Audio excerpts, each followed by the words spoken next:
Chapter 701. This. Hearing Yi Xian's question, the Kun Peng's face went blank. It was unable to answer his question for a long time. It wasn't because Yi Xian's question was difficult, but because it was an unsolvable question. The 12 ancestors of sorcery in antiquity times were transformed from Pangu's blood essence. The sorcerer tribe members could fight against the heavens and the earth, and they also had the 12 divine beings killing formation.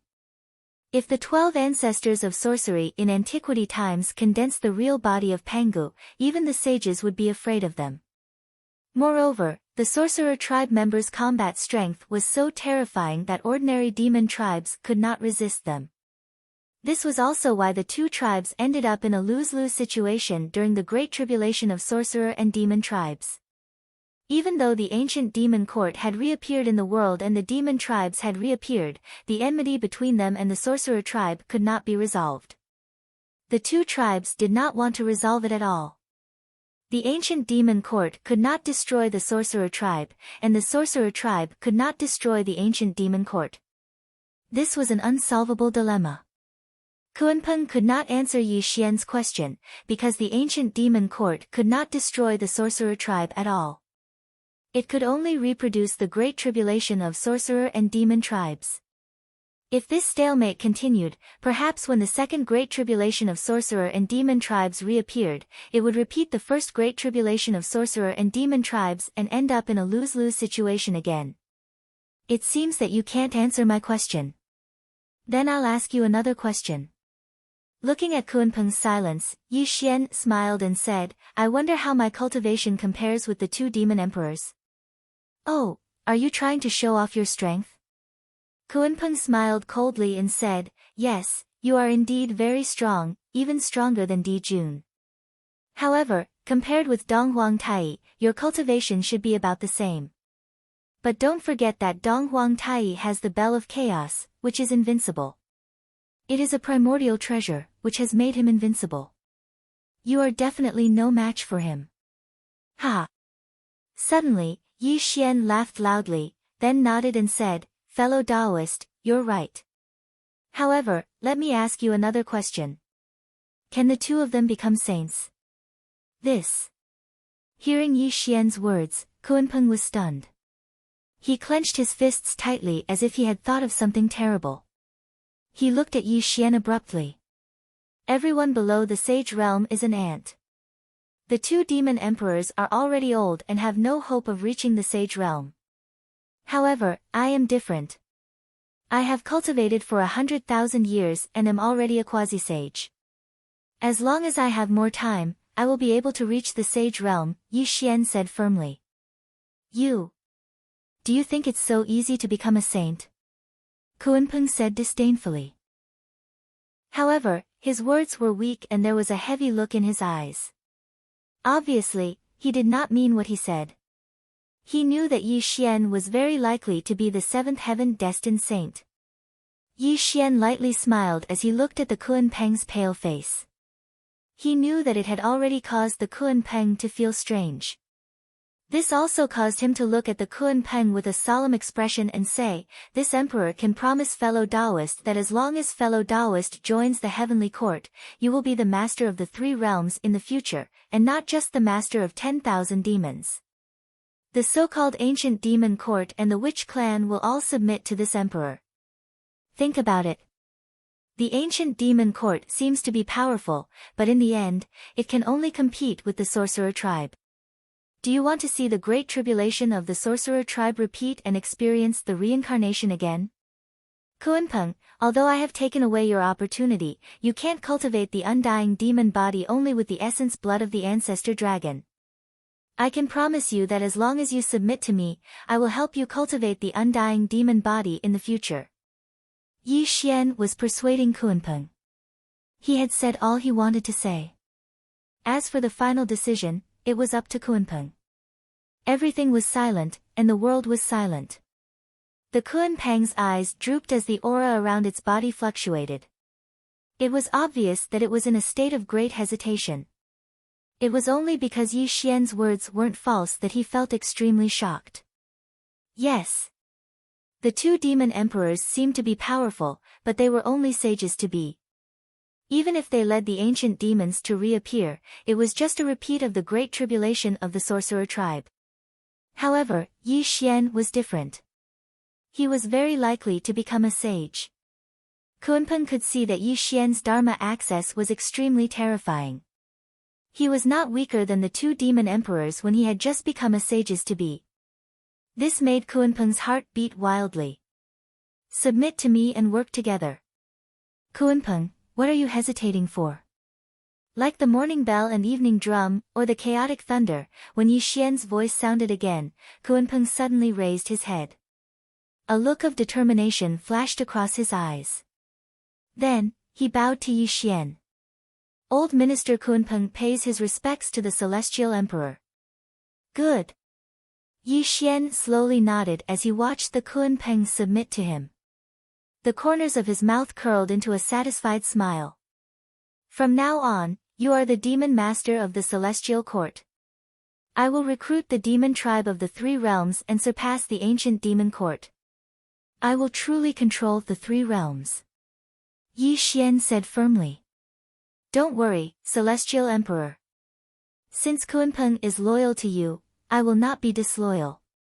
Kunpeng bowed and said sincerely. Kunpeng knew very well that he did not want to die. The only way to survive was to be loyal to Yi Xian. As Yi Xian said, the ancient demon court seemed to be powerful, but it was just an illusion. If Yi Xian could really become a sage in the future, the so-called ancient demon court would eventually be destroyed, and the sorcerer tribe would also suffer a great calamity.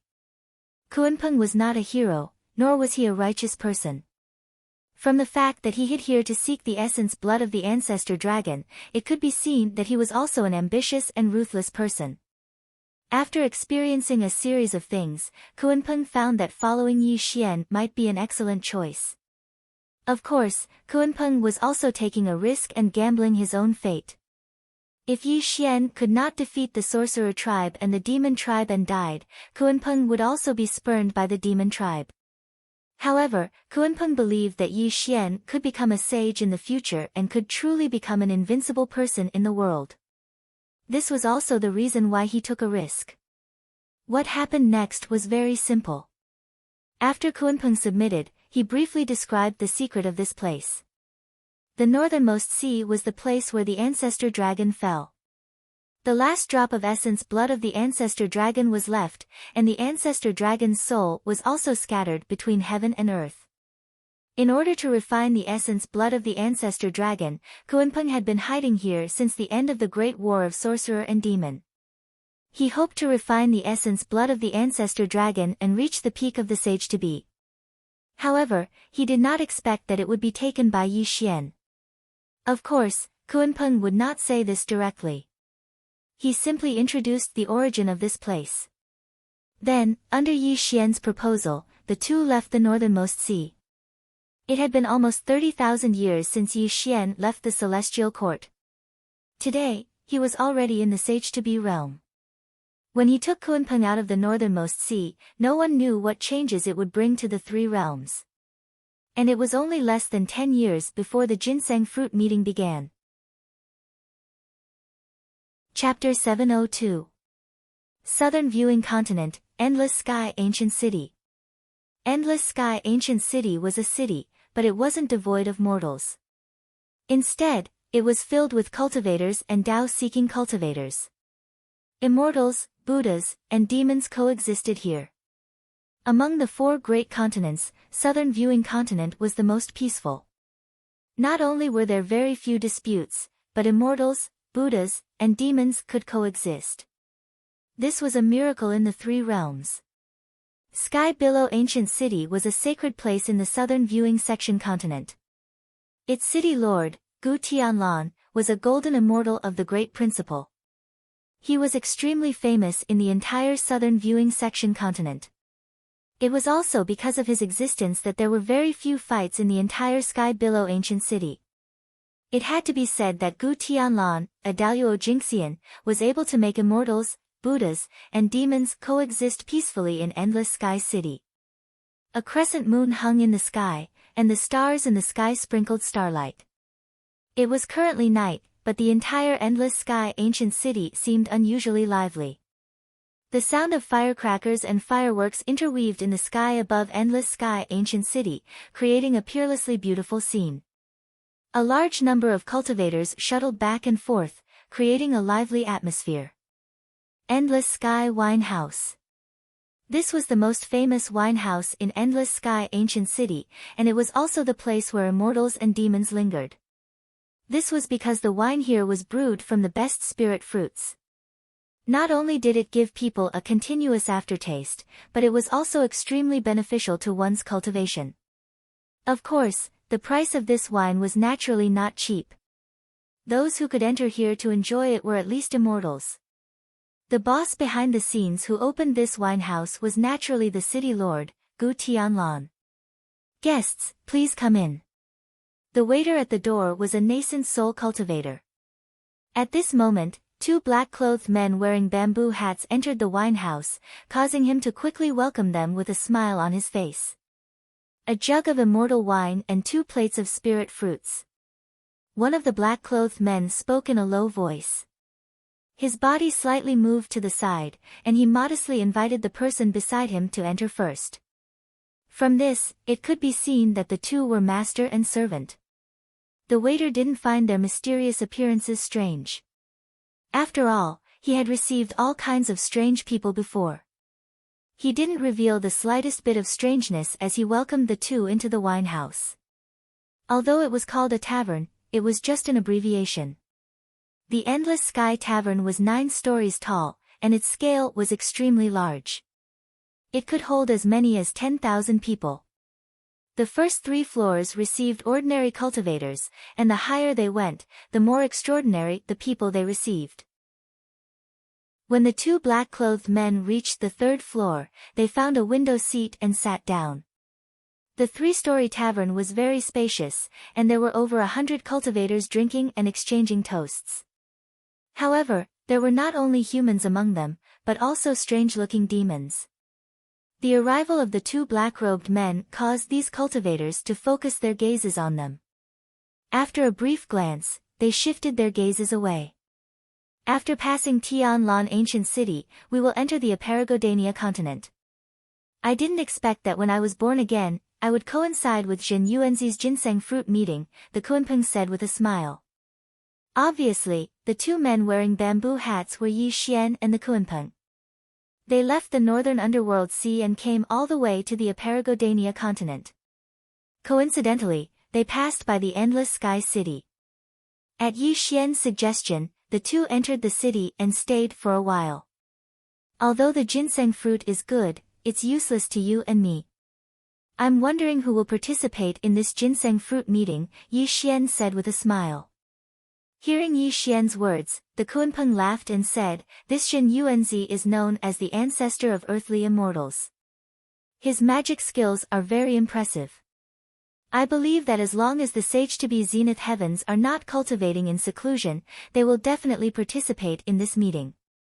While the 2 were talking, the best spirit fruits and immortal wine were served.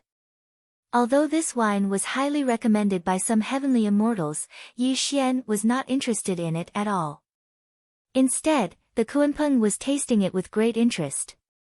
Obviously, he had been hiding in the northern underworld sea for a long time and had not tasted something like spirit fruits and immortal wine for a long time. Some people might ask why Yi Xian and the Kunpeng entered this tavern. In fact, the reason was very simple. Yi Xian had disappeared for 30,000 years and reappeared after 30,000 years. However, he did not know what had happened in this world during this time. Since ancient times, taverns and tea-houses were well-informed places. This rule applied not only to mortals but also to immortals. Since Tianlan ancient city was a holy land for cultivators, they could naturally obtain some information that was useful to Yi Xian. "Hey, have you heard? The ginseng fruit meeting will start in a year. All the zenith heavens will head to the Longevity Mountain. This meeting really makes us yearn for it." "Brother, you must be joking. Immortals from the lower realm like us can only dream about it." The ginseng fruit is a sacred object of heaven and earth and is also known as a panacea.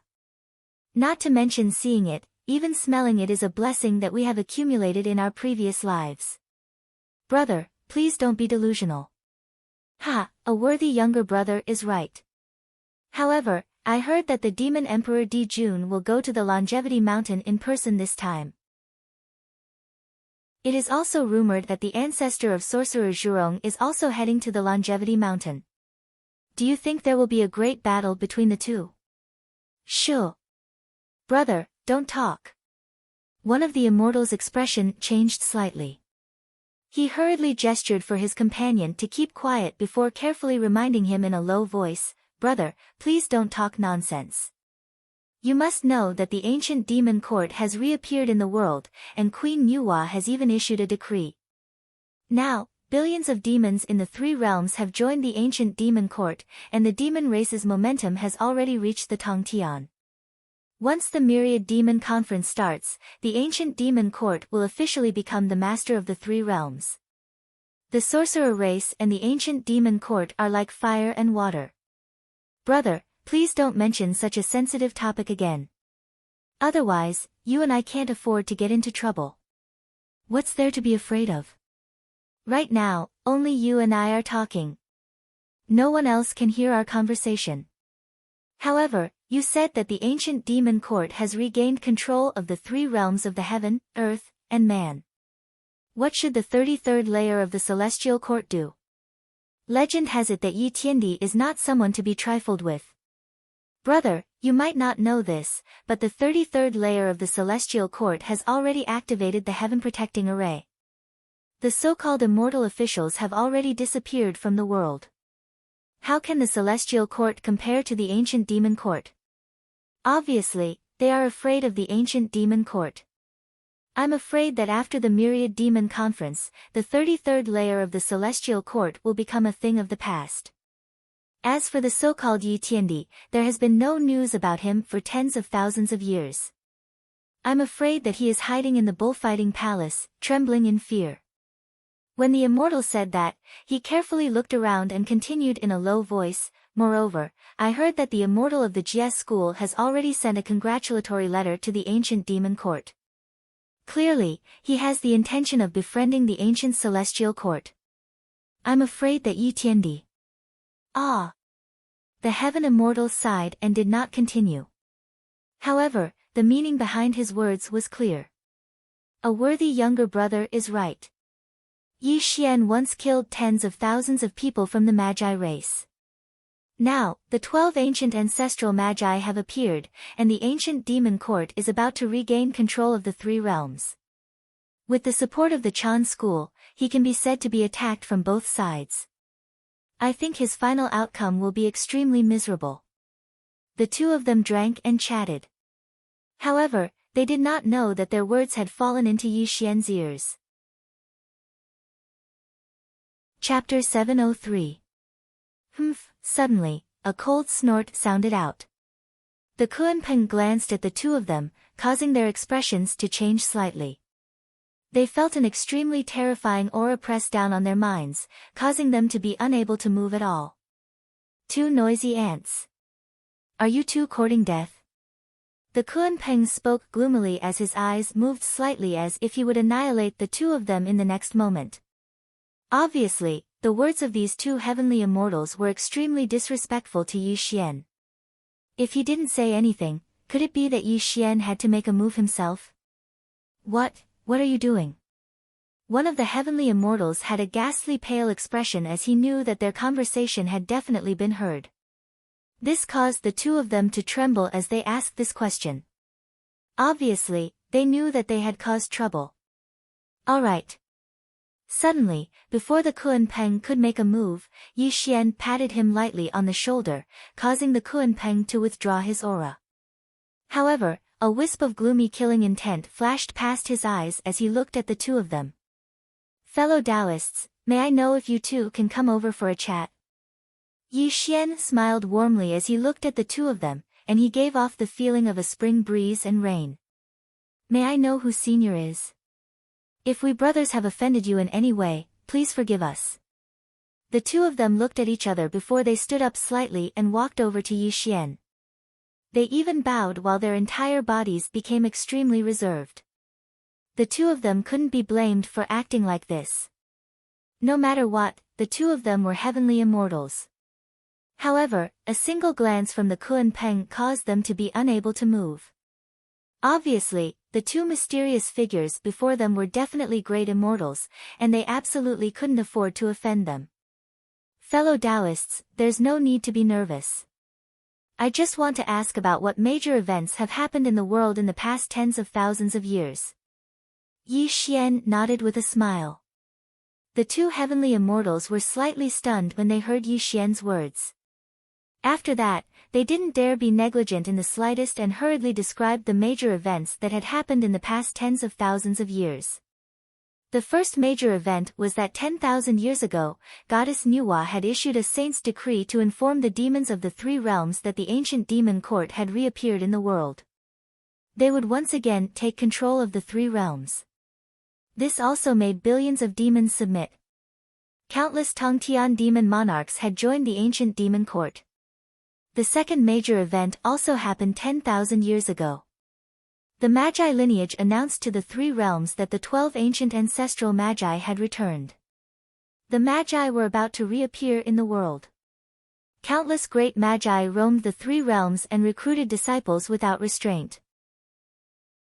As for the third major event, it was Jin Yuanzi's Ginseng Fruit Festival. However, compared to the reappearance of the Lich, the Ginseng Fruit Festival was not as eye-catching. Yi Xian nodded slowly as he listened to the two celestial immortals' narration. He was not surprised at all. Obviously, the Snow Charmer must have contributed to the delay in announcing Nuwa's decree to the three realms, and the return of the 12 ancient shamans was within reason. After all, he had killed his way into the ancestral land of the Magi in the past and killed tens of thousands of Magi. Now that the ancient demon court had reappeared, if the ancestral Magi did not return, they would not be able to face the ancient demon court at all. Re-establish the demon court and take control of the three realms? Yi Xian muttered to himself. A strange smile appeared at the corner of his mouth. Then, he looked at the two celestial immortals and said, according to what you said, the ancient demon court will hold the myriad demon conference in 10,000 years and truly take control of the three realms, becoming the master of the three realms again? That's right. This is a decree personally issued by the two demon emperors. They will also invite the Daluo sage to be from all over. Legend has it that when the myriad demon conference begins, Goddess Nuwa will personally come. This is definitely not fake. The two celestial immortals hurriedly answered. Tap, tap, tap. Yi Xian's fingers tapped on the square table. There was always a warm smile on his face. However, those who knew him knew that every time Yi Xian's smile grew wider, it also meant that his killing intent was soaring. The support of the Chan sect, the arrival of thousands of demons, and the celestial immortals of the Jie sect. It seems that the ancient demon court is indeed the orthodox of heaven and earth. Is the 33 celestial court already a thing of the past? Yi Xian smiled. However, his smile became more and more mysterious. How dare you? Who are you? How dare you talk about the Magi? Suddenly, celestial light appeared and the void rumbled. A dozen golden-armored soldiers in the distance suddenly stood up. Clearly, Yi Xian and the two celestial immortals did not hide their conversation. This naturally allowed the cultivators at the other tables to hear it. These golden-armored soldiers were the patrolling guards of Tianlan City. At this moment, when they heard Yi Xian and the others' discussion, they naturally slammed the table and stood up. The matter of the Magi was taboo and could not be mentioned in Tianlan City. This was also the decree of City Lord Gu Tianlan. He was afraid that it would bring trouble to Tianlan City. Come with us. The golden-armored soldiers strode over. Each of them was a celestial immortal. In the blink of an eye, they surrounded Yi Xian and the others in the center. Kill them. Yi Xian frowned and said casually. Buzz. Time seemed to stop and space seemed to be frozen. This part of the void was extremely distorted. Kunpeng did not do anything, but when its eyes opened and closed, the laws of heaven and earth suddenly became violent. The golden-armored soldiers were instantly turned into ashes. They did not even have time to scream. Ah! Such a scene directly caused the surrounding cultivators to scream. All sorts of streaks of light rose up as they fled from the endless sky tavern for their lives. As for the two heavenly immortals, they collapsed to the ground like mud, and their gazes towards Yi Xian were filled with extreme fear. How troublesome! Yi Xian slowly got up and strolled outside. He did not even look at the two celestial immortals. Kunpeng slowly followed behind him. Obviously, killing some ants did not cause any waves to him. Clang, clang, clang. The rapid sound of a bell rang in the sky above Tianlan City. Various streams of light shot out from the city lord's mansion. Obviously, such a big noise in Tianlan Tavern had alarmed the city lord's mansion. Who are you? Why are you killing people in my Tianlan city? Suddenly, a golden light rushed into the sky, followed by a large number of immortals. In an instant, they blocked Yi Xian and Kunpeng's path. It was Gu Tianlan, the city lord of Tianlan City. In the sky, Yi Xian frowned slightly. He did not expect that just asking for some information would cause a group of ants to be noisy. At this moment, hundreds of immortals surrounded Yi Xian and Kunpeng.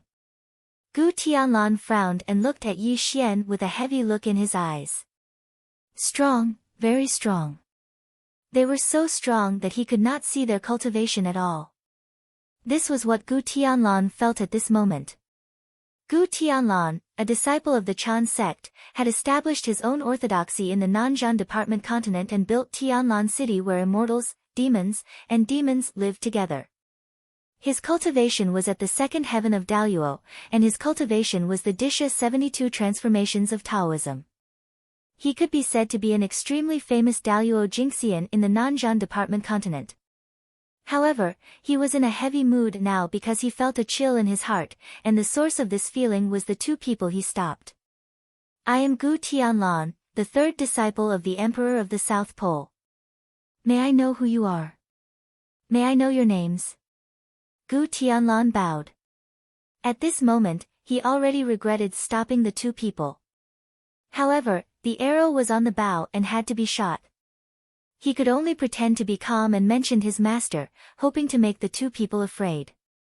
Get lost. Kunpeng said gloomily. The so-called Daluo was no different from an ant in his eyes. The Emperor of the South Pole? Are you the old man of the South Pole of the Chan sect? Yi Xian slowly took off his bamboo hat and looked at Gu Tianlan calmly. When Yi Xian took off his bamboo hat, Gu Tianlan was also stunned, as if he had seen Yi Xian somewhere before. Suddenly, Gu Tianlan's expression changed greatly, and a large amount of cold sweat appeared on his forehead. It was because he finally remembered that when he participated in the Feast of Peaches, the person in front of him was Yi Tiandi of the Feast of Peaches. You are Yi Xian, no. Gu Tianlan was shocked. His face turned pale instantly, and he bowed to Yi Xian and said, Gu. Gu Tianlan greets the Celestial Emperor. I am asking you a question. Are you the disciple of the old man of the South Pole? Yi Xian still asked calmly, without any anger. Yes, yes. Gu Tianlan trembled in fear. How could he not know the hatred between the Chan sect and Yi Xian? But he had just mentioned the old man of the South Pole, so it was impossible for him to deny it now. The Emperor of the South Pole, the old man of the South Pole. It seems that this old man led the Chan sect to join the ancient demon court. He is living a good life. So, Tianlan City is also the orthodoxy of the Chan sect? Yi Xian smiled and said. Yes, yes. Gu Tianlan braced himself and answered, but an extremely bad feeling suddenly rose in his heart. Kill them all. Leave no one alive. Suddenly, Yi Xian's smile disappeared. His voice was cold and cruel as he slowly walked into the distance. However, mournful screams came from behind him. The entire Tianlan city was instantly reduced to ashes. It was unknown how many creatures had died in vain in Tianlan city. The 6 desires were merciless, and the heaven and earth were heartless. For Yi Xian, all his enemies could only be dead. If Gu Tianlan did not appear, Yi Xian had no intention to destroy the whole Tianlan city. However, Gu Tianlan courted death and admitted that this was the orthodoxy of the Chan sect. So, Yi Xian could only let the Kunpeng destroy the Tianlan city. In the past, Yi Xian was afraid of Yuanshi Tianzuan behind the Chan sect. Although he suppressed the Chan sect, he still left some leeway. But now, he had become a sage-to-be and no longer had any scruples. He was gradually moving toward the sage realm. Since the Chan sect dared to join the ancient demon court and fight against him, they would only end up with the destruction of their sect. Destroying the Tianlan city was just an appetizer. In the future, Yi Xian would definitely let the 3 realms know who the real master of the 3 realms was. But before that, Yi Xian wanted to participate in the ginseng fruit meeting. He wanted to meet the so-called Emperor Jun, an ancestor of sorcery, and see how powerful they were. Chapter 704. Longevity Mountain, 5th Manor Temple. Zhen Yuanzi was known as the ancestor of earthly immortals and was an extremely impressive figure. Since the beginning of the world, the Ginseng Fruit Festival he held was a grand event of the world. Anyone who could participate in the Ginseng Fruit Festival was an esteemed ancestor of the world. From this, one could see how extraordinary the Ginseng Fruit Festival was. The Gautama Buddha of the Western Heaven, the King of Hell, and the Zenith Heaven Golden Immortals of various great orthodoxies had all arrived at the 5 Villages Taoist Temple. However, the various sages-to-be had arrived late and there was no sign of them yet. The 5th Manor Temple did not seem big, but it was a world of its own. It was also a small world opened by Zhen Yuanzi. It was also known as the Qiankuan world, derived from Zhen Yuanzi's strongest abhijna, the Qiankuan sleeve. This was the place where the Ginseng Fruit Festival was held. Moreover, the ginseng fruit was planted in the Qiankuan world. It swayed gently in the breeze, allowing the fragrance of the ginseng fruit to drift in the Qiankuan world. There were 999 white jade tables that represented the extreme number of 9. At this moment, the tables were arranged according to the Taoist 8 trigrams formation. There was no other immortal fruit on the tables except for a pot of immortal brew. This was a grand event of the world and a gathering of the pinnacle figures of the 3 realms. The reason why the Ginseng Fruit Festival had such great appeal was not because of the ginseng fruit, but because of one person. That person was the great immortal Zhen Yuan. The ginseng fruit was a panacea that could raise Daoyuo Jinxian's cultivation by 1 level. However, those who could participate in the Ginseng Fruit Festival did not have much need for the ginseng fruit. It was even more useless for quasi-saints to consume it. However, the great immortal Zhen Yuan was the ancestor of earthly immortals and was a figure who existed since the beginning of the world. He was a figure who met the origin of the world from the primordial times until the present. In the past, the Eastern Emperor Tai of the demon race was on good terms with him. The Ghost Emperor of the underworld was his close friend. It was even rumored that some of the 12 ancient shamans were his friends. He was smooth and slick and aloof, but was respected by all. This was the great immortal Zhen Yuan. Only he could have such great appeal and gather all the mighty figures of the world. Under the ginseng tree. Zhen Yuanzi wore the purple-gold 8 trigrams, his 3-foot-long black beard fluttering in the wind as he greeted the various grand luo with a smile. Zhen Yuanzi did not put on any airs of a demi-saint. Whether it was a Western Buddha like Duobao Rulai or Daoyuo Jinxian, he treated them as equals, which made the various Daoyuo feel flattered. Those that understood Zhen Yuanzi knew that this earthly immortal ancestor was a good person that never competed with others, nor would he become enemies with others. Even if it was an ordinary immortal, he didn't put on any airs, and he would preach the Tao once every 10,000 years to explain the Tao to some loose immortals of the demon race on the Tao of cultivation. Ba. Greetings, great immortal Zhen Yuanzi. Duo Bao Rulai put his palms together and greeted Zhen Yuanzi. Greetings, Senior Zhen Yuanzi. The South Pole immortal Wang, who was dressed in a white Taoist robe, bowed to Zhen Yuanzi. Greetings, fellow Taoists. Great immortal Zhen Yuan smiled and invited the two into the ginseng fruit gathering without any arrogance. The various grand immortals were entering the ginseng fruit gathering one after another. Grand Immortal Zhen Yuan, as the ancestor of earthly immortals and a quasi-saint, was here to welcome the guests. This truly made these grand immortals feel flattered. Ha! Suddenly, a burst of laughter rang out as the void swayed and rippled. A blue-robed Taoist walked out of the void and abruptly appeared before Great Immortal Zhen Yuan. It was none other than the mysterious Landia. Fellow Taoist, I, Landia, don't have the fortune to receive you personally. Landia smiled calmly. Landia's appearance caused an uproar among the various Daluo. While they knew that a large number of demi-saints would be present at the ginseng fruit gathering, they didn't expect the legendary Landia to personally come to the Five Manor Monastery. It's fine, it's fine. Zhen Yuanzi smiled. Clearly, he had known Landia for a long time and the two of them were extremely close friends.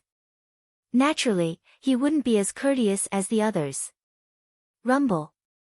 Suddenly, the heavens and earth rumbled in the distance. The ghostly fog that covered the sky surged as a skeletal war chariot rumbled over. The gloomy light that covered the sky was too dazzling. The Emperor of Fengdu. One of the Daluo Jingxian recognized the carriage at a glance and muttered in shock. The various Daluo Jingxian also looked at the skeletal war chariot. The skeletal war chariot hung in the sky as a majestic figure covered in gloomy light walked out of the war chariot. This person had sharp brows and starry eyes, giving off a sense of majesty without being angry. Just a glance at him would cause one's soul to palpitate and cause a great sense of panic in one's soul. It was the Emperor of Fengdu, one of the 5 ghost emperors of the underworld. He ruled over the vast and boundless underworld and was known to be in charge of the life and death of all living beings. He was a supreme figure. The Emperor of Fengdu walked slowly in the sky towards the 5 Manor Temple. There were 2 people accompanying him on his left and right. One of them was the Ghost Emperor of the East, Shen Tu, and the other was his direct disciple, Huang Maji. If Yi Xian was here, he would definitely realize that this Huang Maji was Fatso Huang of the past. He was also a hidden chess piece that he had planted in the underworld. Greetings, Emperor. Zhen Yuanzi smiled and bowed to the Emperor of Fengdu. Don't be like this, fellow Taoist. How would I dare to accept such a bow? The Emperor of Fengdu turned slightly and returned the bow to the grand deity Zhen Yuan. Although he was the supreme ghost emperor of the underworld, he did not show any arrogance in front of Zhen Yuanzi. He could not accept Zhen Yuanzi's bow. After all, they were both figures from the primeval age. Zhen Yuanzi was known as the ancestor of earthly immortals in the primeval age, while the Emperor of Fengdu was just a nobody back then. Although he later became the ruler of the underworld, he still had to maintain a sense of humility in front of the grand deity Zhen Yuan. Please come in, fellow Taoist. Zhen Yuanzi smiled and invited the Emperor of Fengdu and Landia to enter the ginseng fruit gathering together. It was also at this moment that the various Grand Luo stood up and bowed to the 2 demi-saints. They did not dare to show any disrespect. One was the extremely mysterious Lord of the Tao, Landia. The other was the Emperor of Fengdu who ruled the underworld. They were both supreme figures in the world. How could these Grand Luo compare to them? What a lively ginseng fruit gathering. How could I not participate? When the 2 demi-saints entered, a golden sun rose in the east. The light that illuminated the 3 realms was too bright and too dazzling. There were even rumbling sounds in the world. 9 fire dragons roared in the distant sky. They pulled a golden jade carriage and rolled over. A majestic golden figure was coiled in the golden jade carriage. Anyone who looked at him would feel an extremely heavy feeling. Jun of the demon clan. A grand Luo said with a trembling voice. Everyone in the ginseng fruit gathering stood up. Clearly, the demon clan's celestial emperor had arrived. No one dared to slight him. Old Minister Feng Du greets the celestial emperor. The immortal elder of the South Pole had already led the Chanism to join the ancient demon court. He was even conferred the title of Emperor of the South Pole. When Jun walked out of the golden jade carriage, this person quickly went to greet him and even bowed. Chapter 705. Today is the ginseng fruit gathering organized by Taoist Jin Yuan. Let's dispense with the formalities. Emperor Jun, who was wearing golden armor and a golden sun emperor crown, smiled. Greetings, Heavenly Emperor. All the zenith heavens bowed.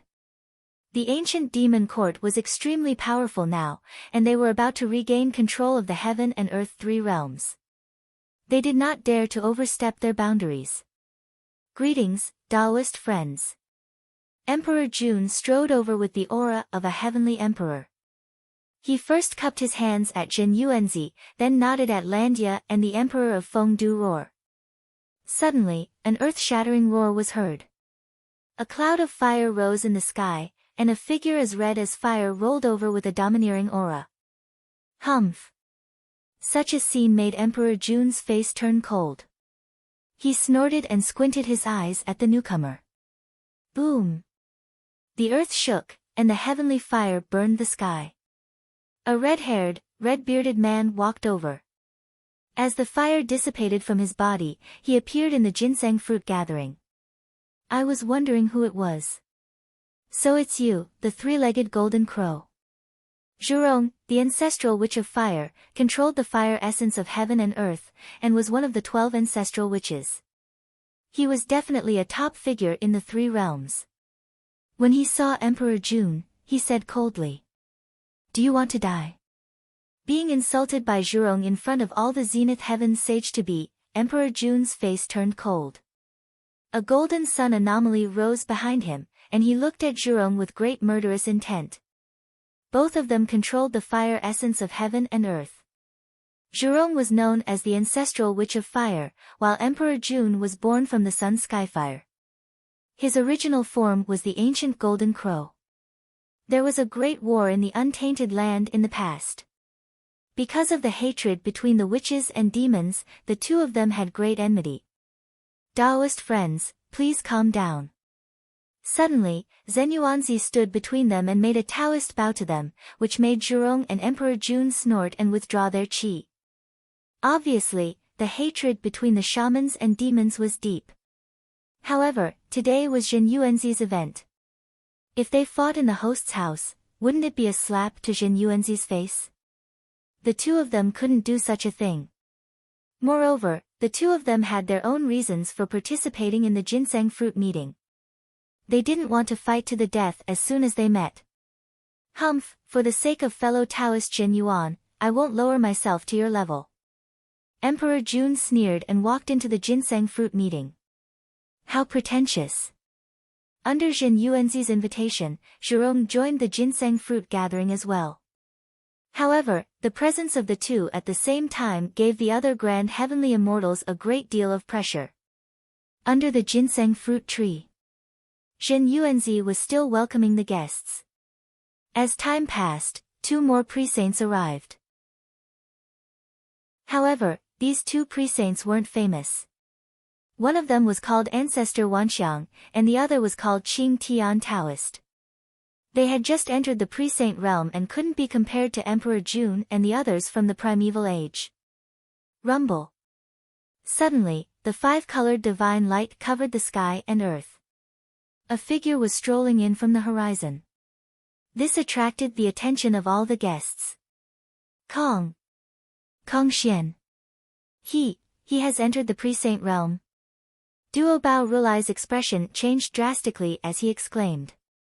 This person was Kong Xian, who had been severely injured by De Yi in the past. However, after 30,000 years, not only did he not die, but he had also entered the pre-saint realm. Obviously, Kang Xian must have encountered a great opportunity during his disappearance. Otherwise, he wouldn't have entered the pre-saint realm. Great! Grand Deity Zhen Yuan smiled softly. Emperor Jun and the others frowned and looked at Kang Xian. Greetings, Taoist Zhen Yuan. Kang Xian strolled in the sky. The five-colored divine light rippled slightly, causing the void to distort. The most shocking thing was that the spiritual treasures beside the Grand Luo and pre-saints present were trembling slightly as if they had met their natural enemy. Congratulations on becoming a quasi-saint, fellow Taoist. From now on, you'll be free to do whatever you want. There's another supreme quasi-saint in this world. Taoist Luya walked over quickly and congratulated Kang Xian with a smile. Kang Xian was the first five-colored peacock in the world. His five-colored divine light could wipe out everything. He was an extremely terrifying figure. He was also a figure from the primeval age. However, he had been shackled at the peak of the Grand Luo realm. When he entered the pre-saint realm, there was an earth-shattering change. His five-colored divine light would become the nightmare of all the pre-saints. Kang Xian was very powerful. He was a creature from the primeval age and was the darling of the world. Even Emperor Jun and Zhurong's expressions changed slightly. They looked at Kang Xian with a slightly solemn expression. The five-colored divine light could wipe out everything. Any spiritual treasure in the world was useless in front of Kang Xian. Just this ability alone was enough to make people feel extremely fearful. Kang Xian had also cultivated for countless years, but once he stepped into the quasi-sage realm, he was definitely not someone ordinary quasi-sages could compare to. Greetings, Taoist Landia. Kang Xian smiled and bowed to Landia. However, he didn't look at Zhurong and Emperor Jun from beginning to end. It was as if he treated them like air. Obviously, Yi Xian and the Wu tribe were enemies. The ancient demon court was about to regain control of the heaven and earth realms. In the future, they could only be Yi Xian's enemy. Why would Kang Xian take the initiative to greet them? Fellow Taoist, please take a seat. Great Immortal Zhen Yuan nodded and smiled. This also allowed Kang Xian to walk into the Ginseng Fruit Association and sit directly in the first row. He closed his eyes slightly as if he was resting. At this moment, the Ginseng Fruit Association was full. Everyone who should have come had already arrived. Only the seat left for Yi Xian was empty. Obviously, Yi Xian was the only one who was missing at this moment. Under the ginseng fruit tree, Great Immortal Zhen Yuan waited patiently. Landia stood beside him and frowned slightly. At this moment, he secretly sent a voice transmission to Great Immortal Zhen Yuan. It seems that Yi Xian won't come. You and I don't have to wait any longer. Hearing Landia's voice transmission, Great Immortal Zhen Yuan nodded slowly. It was obvious that the time had passed, but Yi Xian still hadn't appeared. It seemed that he really wouldn't come. Children, play music. The Great Immortal Zhen Yuan whispered. The Taoist children of the Fifth Manor Temple had already started playing celestial music. Dozens of Taoist children held trays with all kinds of spiritual herbs, ginseng, and fruits on them. They were delivered to the guests one by one. Zhen Yuanzi sat cross-legged under the ginseng fruit tree. When he waved his sleeve, a table appeared out of thin air. He slowly raised the wine cup on the table and toasted the Zenith Heaven quasi-sages present. The Ginseng Fruit Association opens once every 100,000 years. I've gathered fellow Taoists from all over the three realms in the name of peace. I'll toast everyone. As Great Immortal Zhen Yuan spoke, he gently covered the wine cup with his sleeve and drank all the wine. Immortal music played, and spiritual light was misty. Dozens of immortal cranes swam in the sky, and auspicious gas rose in the void. The Zenith Heaven quasi-sages raised their wine cups one by one. The Ginseng Fruit Association officially began. Chapter 706. The myriad spiritual medicine ginseng fruit was a sacred item of heaven and earth. It melted in one's mouth, leaving a lingering fragrance in one's mouth. It could also make one's cultivation progress greatly. Under Zhen Yuanzi's courtesy, the guests tasted the ginseng fruit one by one. All sorts of immortal and demon lights bloomed, causing the entire five-manor temple to fall into a beautiful immortal realm. The great immortal Zhen Yuan sat cross-legged beneath the ginseng tree, imparting his teachings with the earth scroll in his hand. The grand immortal of the various factions listened with rapt attention, and even the demi-saints nodded to themselves, secretly admiring the great immortal Zhen Yuan's understanding of the Tao. Zhen Yuanzi could be called the ancestor of earthly immortals, so he was naturally not an ordinary person. Every time the ginseng fruit gathering opened, he would impart the teachings. This was also the convention of the gathering. Of course, the reason why the ginseng fruit gathering could become a grand event was not only because of the grand deity Zhen Yuan's teachings, but also because the quasi-saints present had to come out and share their understanding of the great Tao of heaven and earth. This was also a rule of the ginseng fruit gathering. It was also because of the many quasi-saints imparting their teachings in the ginseng fruit gathering, which benefited countless grand luo. This was also the reason why the ginseng fruit gathering became a grand event of heaven and earth. The grand deity Zhen Yuan only finished his preaching after 7 days had passed. He smiled at the quasi-saints present and said with a warm voice, "I've embarrassed myself. I wonder if any of you would like to come forward and impart your teachings. I have a technique that I can show to all of you." As Taoist Luya strolled over, the various grand heavenly immortals and demi-saints focused their attention on him. After all, Taoist Luya was extremely mysterious, and his mantras and abilities were even more impressive. Thus, everyone focused their attention on him. This technique is neither a Tao skill nor a Tao skill. It's a technique about the application of the laws of heaven and earth. As Taoist Luya spoke tirelessly, many miraculous scenes appeared. Streams of laws of the world surged in the void, and mysterious Tao sounds faintly rang out. Landya preached for 7 days. The entire five-manor temple was immersed in the surging of the laws of heaven and earth. When the 8th day arrived, he had finished his preaching. However, there was a big luo who was in a state of epiphany in the ginseng fruit festival. He even broke through one level of cultivation in an instant. Fellow cultivator Landya's cultivation base is so profound. Di Jun suddenly said with a hint of admiration in his eyes. This humble Taoist will embarrass himself. Taoist Landya smiled and left the ginseng fruit tree. It was also at this moment that the emperor of Fengdu stood up. He did not seem to have done anything, but he casually threw out a glowing ghost talisman. The ghost talisman had a strange aura, but there was a ghostly wail coming from it. This is my 5-direction ghost talisman.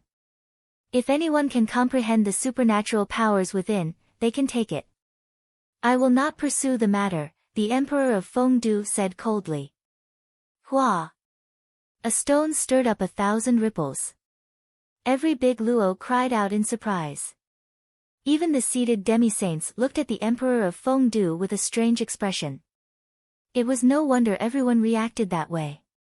The 5-direction ghost talisman was the symbol of the emperor of Fengdu. It was even rumored that his supernatural powers came from the 5-direction ghost talisman. Now that he had taken it out for others to comprehend, it was simply unimaginable. Without any hesitation, every big luo present began to comprehend the 5-direction ghost talisman. This instantly silenced the entire ginseng fruit festival. After an entire 7 days of time, an enormous bang resounded out, and King Chu Jiang, who sat at the table, suddenly opened his eyes. His entire body blazed with a gloomy light, and he seemed to have comprehended some sort of formidable divine ability from the 5-directional talisman. Thank you for granting my wish, Emperor. King Chu Jiang's face was filled with excitement. He even knelt on the ground and kowtowed to the Emperor of Fengdu hum. The Emperor of Fengdu kept the 5-direction ghost talisman, which disappointed the big luo present. Clearly, the 5-direction ghost talisman was only useful to ghost immortals. Everyone present was of the immortal demon realm. Although the Emperor of Fengdu generously took out the 5-direction ghost talisman, 7 days was not enough for them to comprehend any supernatural powers of the ghost Tao. What happened next was simple. The 2 ordinary quasi-saints, Patriarch Wanxiang and Daoist Qing Tian, shared their comprehension of becoming a quasi-saint. However, everyone who could become a quasi-saint was unique, so it was useless to the big Luo present. Forgive me for my incompetence. Dijun finally stood up. A smile appeared on his face. He immediately threw out a golden jade pendant. Ancient demon runes appeared in the void.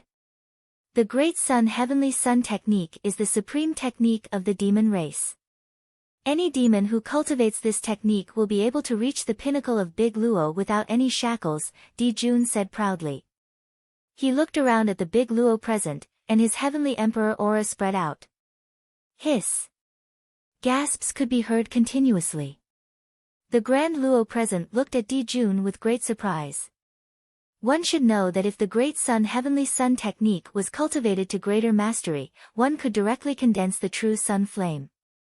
This was a secret technique unique to the ancient demon court, and now Dijun had taken it out. The big Luo demon kings present were very excited. They all bowed 3 times to Dijun and quickly comprehended the Great Sun Heavenly Sun technique. However, the other big Luo immortals were hesitant. They did not know if they should comprehend this technique. This was because this was a secret technique of the ancient demon court. If they really cultivated it, they would be branded with the ancient demon court's brand. If they did not join the ancient demon court in the future, it would be very troublesome. Clearly, Dijun had taken out this technique to subdue the great Luo present. Anyone with a discerning eye could see that. Humph, shameless people. Suddenly, Zhurong snorted. He did not do anything, but he threw out a spiritual bead. His voice was as heavy as a mountain.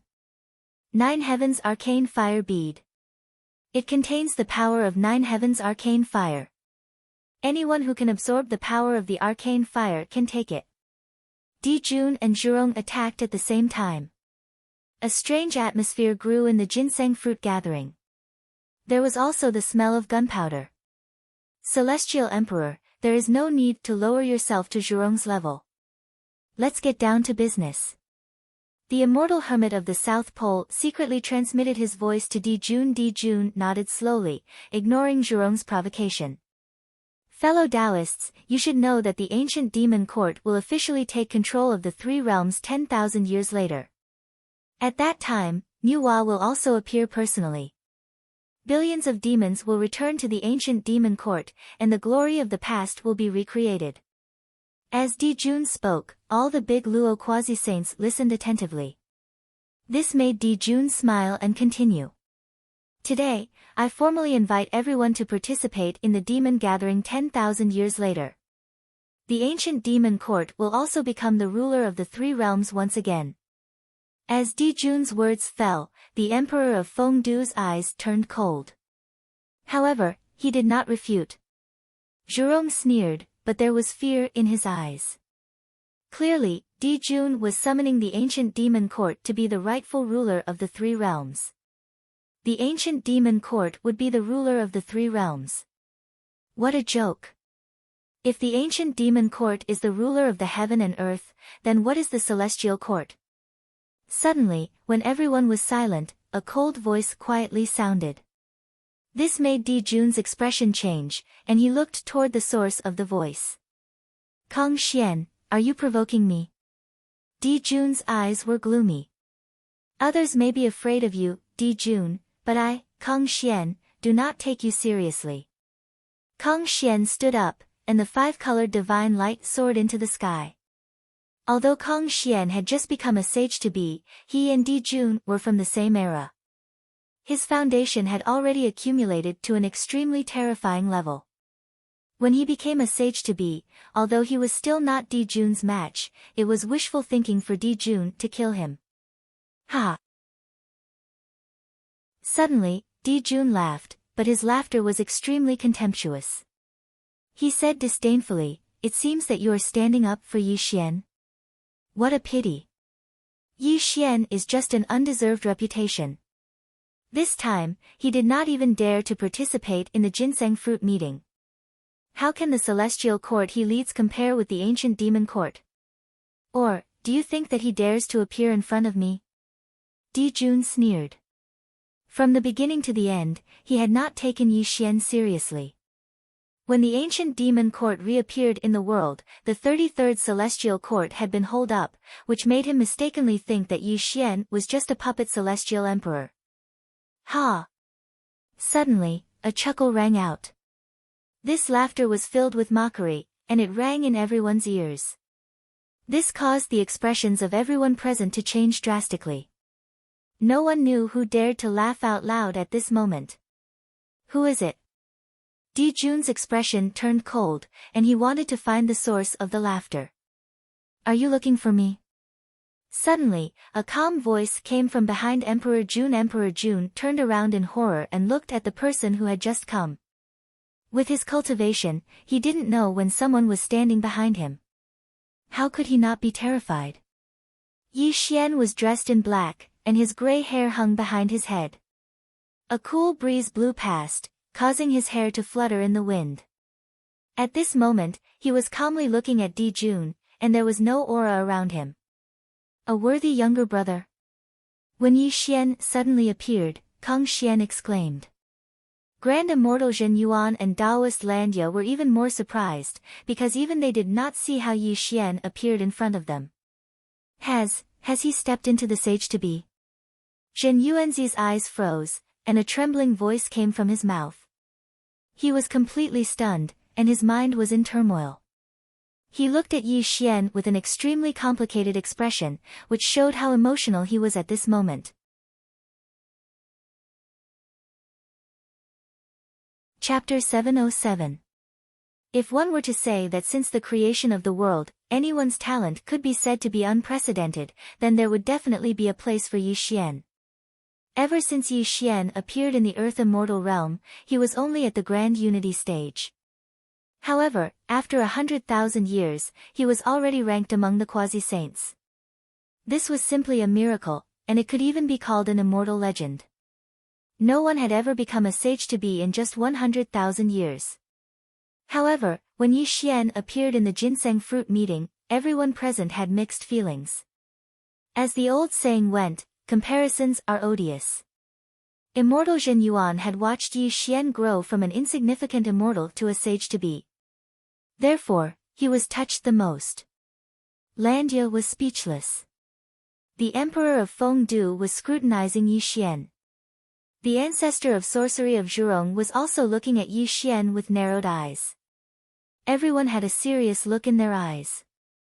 All the sage-to-be present were extraordinary people. Although Yi Xian did not release any power, Yi Xian's appearance alone gave them a sense of oppression. Who are you? Suddenly, Emperor Jun asked in a low voice, as if he really did not know Yi Xian's identity. He looked at Yi Xian with a condescending attitude. Although Emperor Jun had never seen Yi Xian before, someone present had called out Yi Xian's name.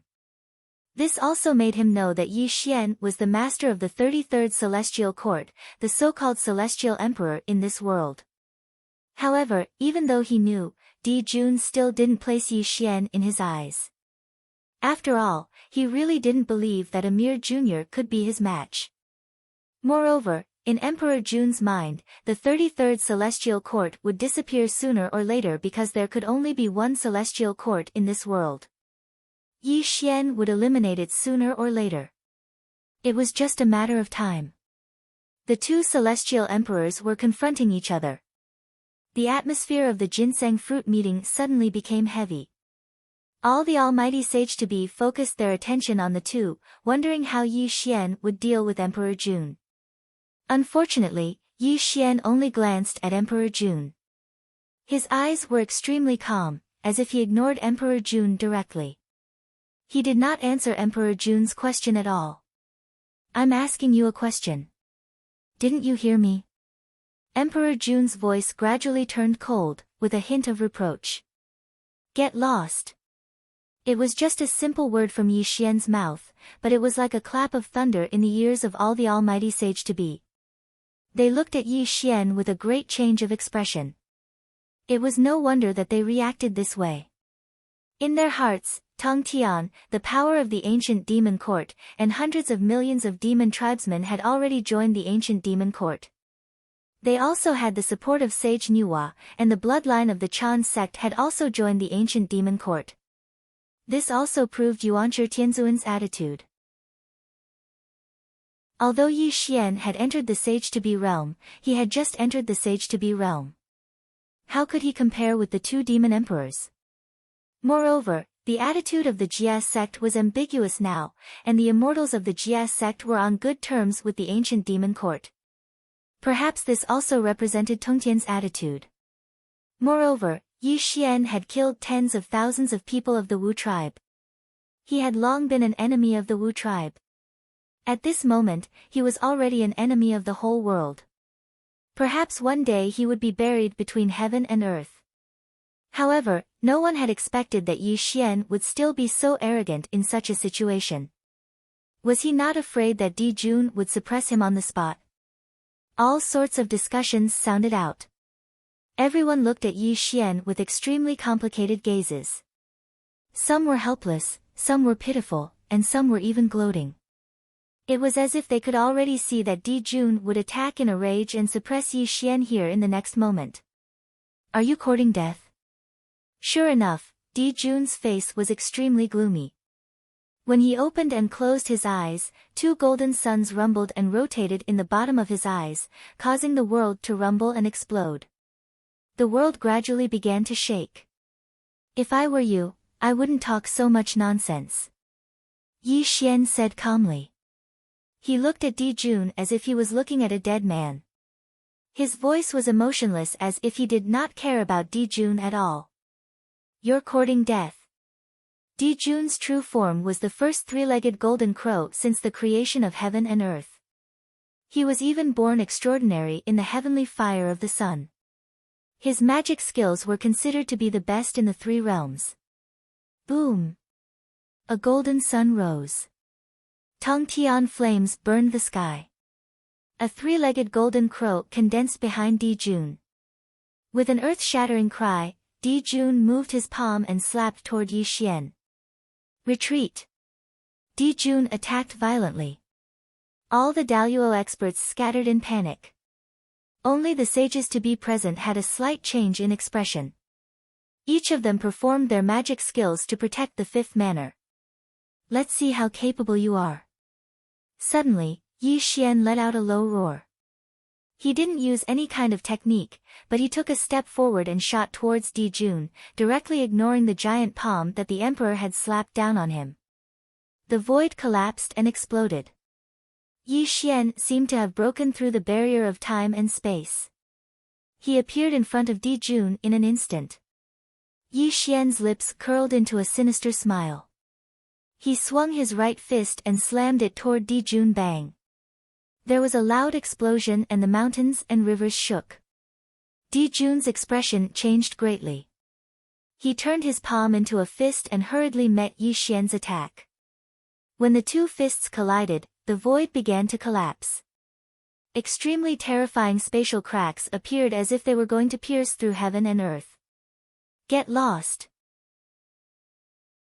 Yi Xian's physical body was comparable to that of an ancestral sorcerer. Moreover, his cultivation had already stepped into the sages-to-be realm. Although Di Jun's original body was a three-legged golden crow and his physical body was extremely strong, he was still inferior to Yi Xian. Crack! Ugh!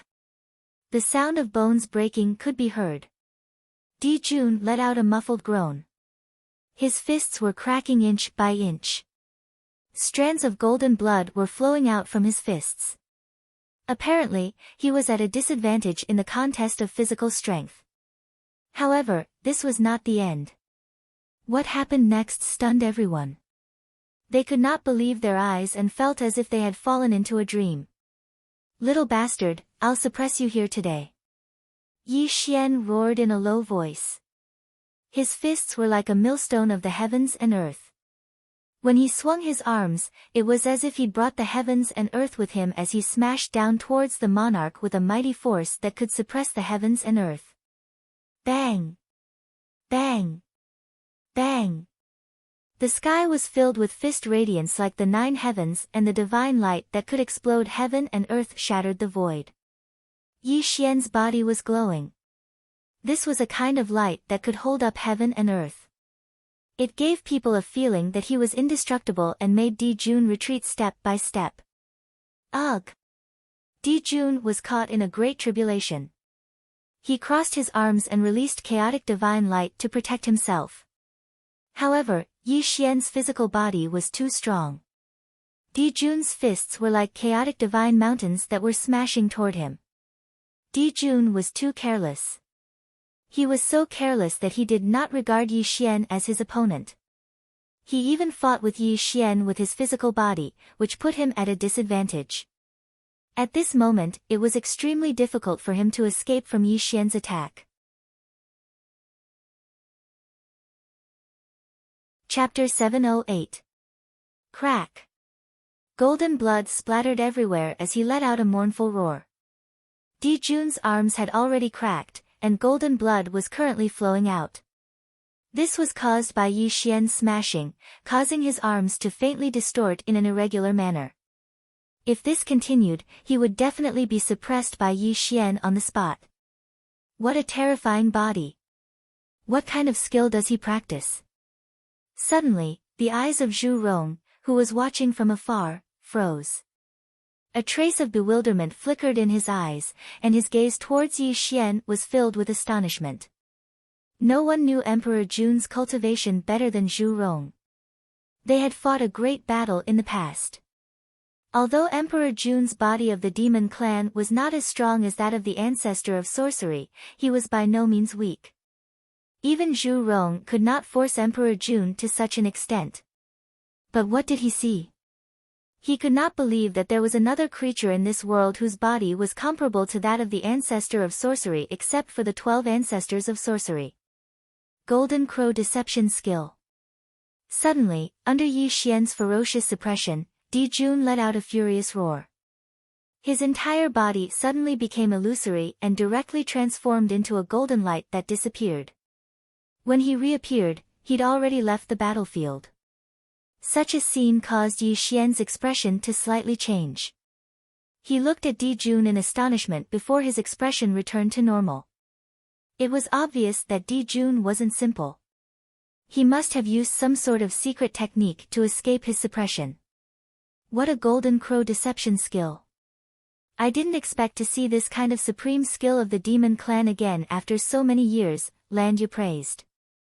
Obviously, he recognized the supreme skill of the demon clan that Emperor Jun had used. In terms of the 3 realms of heaven, earth, and man, few people can be compared with Emperor Jun's Tongtian. I heard that he has cultivated all 108 supreme skills of the demon clan. Yi Xian is no match for him, the Emperor of Fengdu said softly. That's right, Di Jun's strength isn't his physical body. His demon race's divine abilities are unfathomable, and this is his true combat strength. Although Yi Xian seems to have the upper hand, it's only because Di Jun was careless. Zhu Rong nodded. Although Emperor Jun was the enemy of the sorcerer tribe, Zhu Rong approved of his cultivation. That was because Zhu Rong had been defeated by Emperor Jun's Tongtian skill of the demon clan in the past. It is said that the ancient demon court had a total of 108 skills, and each of them was an unparalleled killing skill. It is said that Emperor Jun had mastered all 108 skills, and even used himself as a formation to integrate the 108 skills of the demon clan into himself, creating a unique killing skill in the world. I wonder if this is true. Ancestor Wanxiang, who had just become a sage-to-be, asked in confusion. Unfortunately, no one could answer him because this was only a legend. No one had ever seen Emperor Jun use this technique. Today, I want you to die. Suddenly, Emperor Jun raised his palm and roared. He looked at Yi Xian with extreme anger. The stars in the sky flickered, and starlight poured down like a long river in the 9 heavens. His robe fluttered in the absence of wind, and a starry heavenly blade gathered in the sky until it was thousands of miles long, spanning between heaven and earth. 9-star Immortal Vanquishing Blade. Another demon clan's great art. What a terrifying demon clan's heavenly emperor! Qing Tian Daoist murmured in a trembling voice. He looked at Emperor Jun with great respect, because he could feel that if he were to face Emperor Jun, he would be killed by Emperor Jun in a matter of minutes. Emperor Jun of the Demon Clan is the only one in all of history. This is not a compliment to Emperor Jun's strength, but to tell the world that Emperor Jun has dabbled in all the skills in the world, and is the only one who has cultivated all 108 Demon Clan's great arts. Daoist Luya praised and explained the Emperor Jun's true strength to the various grand heavenly immortals who were watching the battle. At this moment, Yi Xian's eyes slightly narrowed as a wisp of primal chaos mist rose into the air. The entire world suddenly darkened, and bolts of primal chaos lightning were born out of thin air, tearing open an enormous gap in the world. The spatial cracks were too terrifying, as if they were the mouths of Tautais that were choosing people to devour, wanting to devour all living things. Blade, come! Suddenly, Yi Xian stretched his 5 fingers toward the sky, and an extremely terrifying thing happened. Rumble! The heavens shook, and the sun and moon hung upside down. A wisp of chaotic fog came from beyond the sky, carrying with it an aura that could bury all things. The fog continued to condense until it turned into a heaven-cleaving blade that covered the boundless sky. Clang! Clang! The blade radiance shook the past and present, and a baleful aura spread across the 3 realms. The heaven-cleaving blade buzzed, and streaks of baleful aura rippled from the blade, as if it was tearing the world apart and isolating the laws of heaven and earth. What technique is this? The Patriarch of Myriad Creation's expression changed drastically. He had never heard of such a technique that Yi Xian had used before. It was neither an immortal nor a demon nor a ghost, but it gave off an extremely terrifying feeling, as if his soul was about to be torn apart by the heaven-cleaving blade. Primal, chaos, divine, law. Landia enunciated each word clearly, and his eyes were shining as he stared at Yi Xian in shock. As soon as he finished speaking, the Daluo from all sides were in an uproar, and even the other demi-saints had a slight change in expression. What is a chaotic divine technique? The Patriarch of Myriad Creation humbly asked for guidance. After all, he had just become a demi-saint, and had only heard of chaotic divine techniques by chance, but he did not know what kind of technique it was. Chaotic divine techniques are techniques from beyond the heavens. They do not adhere to the laws of the 3 realms and possess unimaginably terrifying power. However, chaotic divine techniques are extremely rare in the 3 realms, so where did this Yi Xian come from? The Emperor of Fengdu frowned, and his voice was unfathomable. He looked at Yi Xian with a hint of seriousness in his eyes. So what if it's a chaotic divine technique? Before the unparalleled technique of the demon race, I will definitely kill you between heaven and earth. Di Jun bellowed in disdain. Even if Yi Xian had used a chaotic divine technique, he was still fearless because he was a heavenly emperor of the demon race, and a rare genius of the ages. He could be said to be the most outstanding person of the demon race. He had cultivated all 108 secret techniques of the demon race, and he could use them at his fingertips. No one could resist his divine techniques and secret techniques. This was his invincible confidence, and also the foundation of his foundation in the 3 realms. Otherwise, how could he become one of the 2 heavenly emperors of the demon race? The 2 heavenly emperors faced each other in the void, and an earth-shattering battle was about to break out. The 2 supreme techniques clashed head-on, and the next moment, an apocalyptic scene would appear. Suddenly, at this most critical moment, a figure stepped into the sky and stood calmly between the 2. His purple-gold bagua robe fluttered slightly in the violent wind. Heaven and Earth's sleeve. Heaven and earth were changed, and all living things disappeared. An extremely terrifying thing happened. A sleeve covered heaven and earth, and the two supreme techniques were defeated. This world instantly became clear, and there was no longer any power remaining. Silence, silence, a deathly silence. When this scene appeared, the various grand heavenly immortals were shocked speechless. Several demi-saints stood up and looked at the void in horror. A hint of seriousness flashed across their eyes.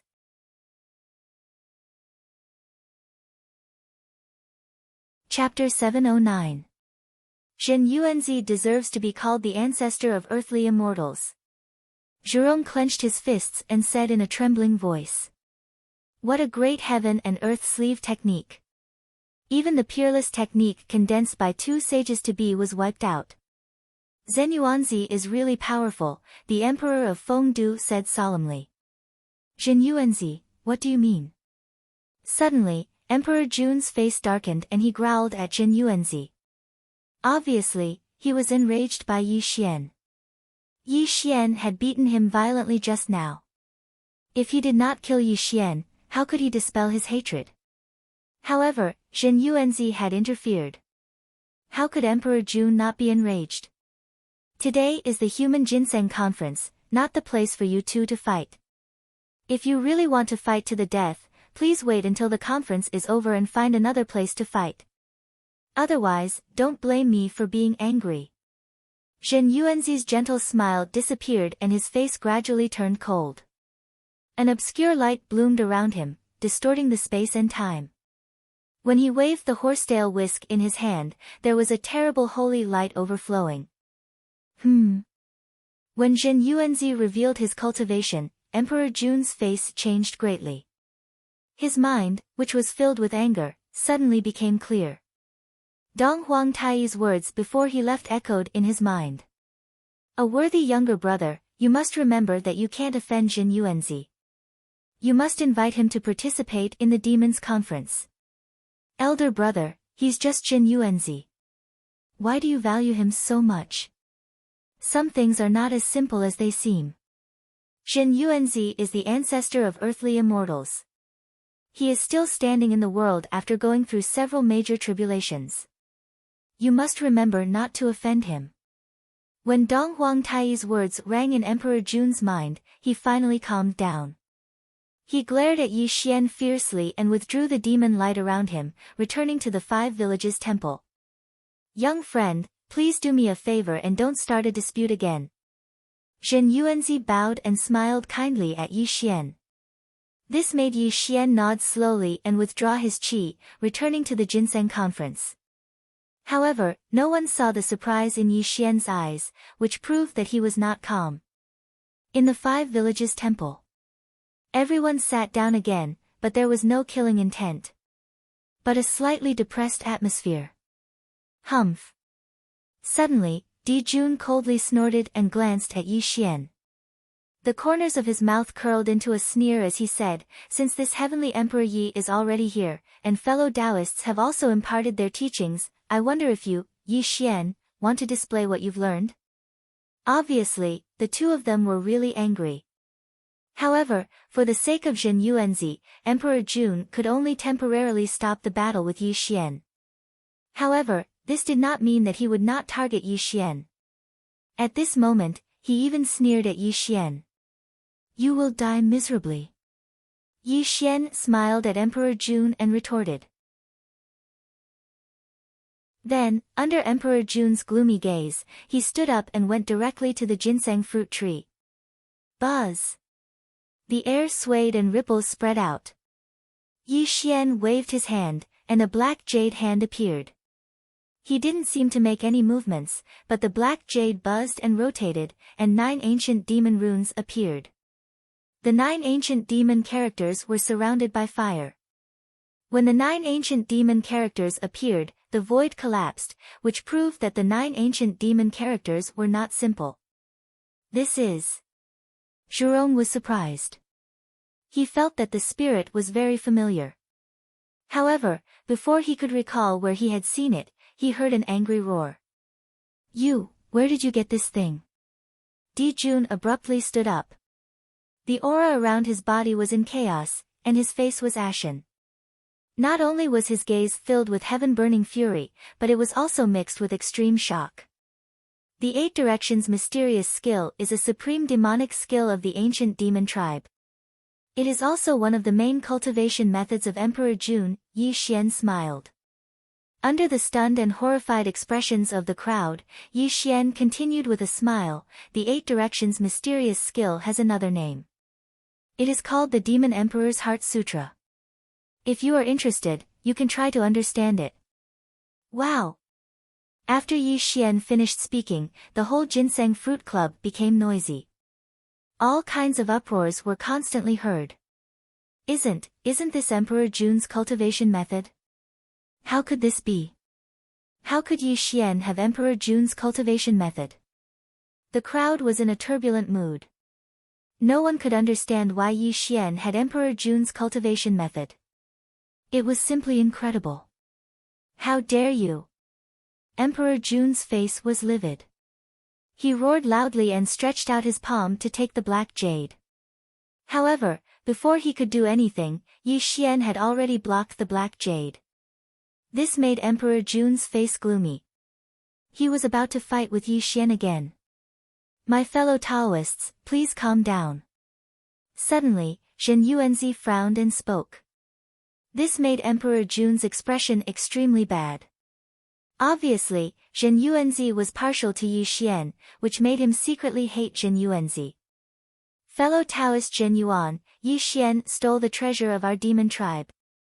Are you going to be partial to him? Emperor Jun said coldly.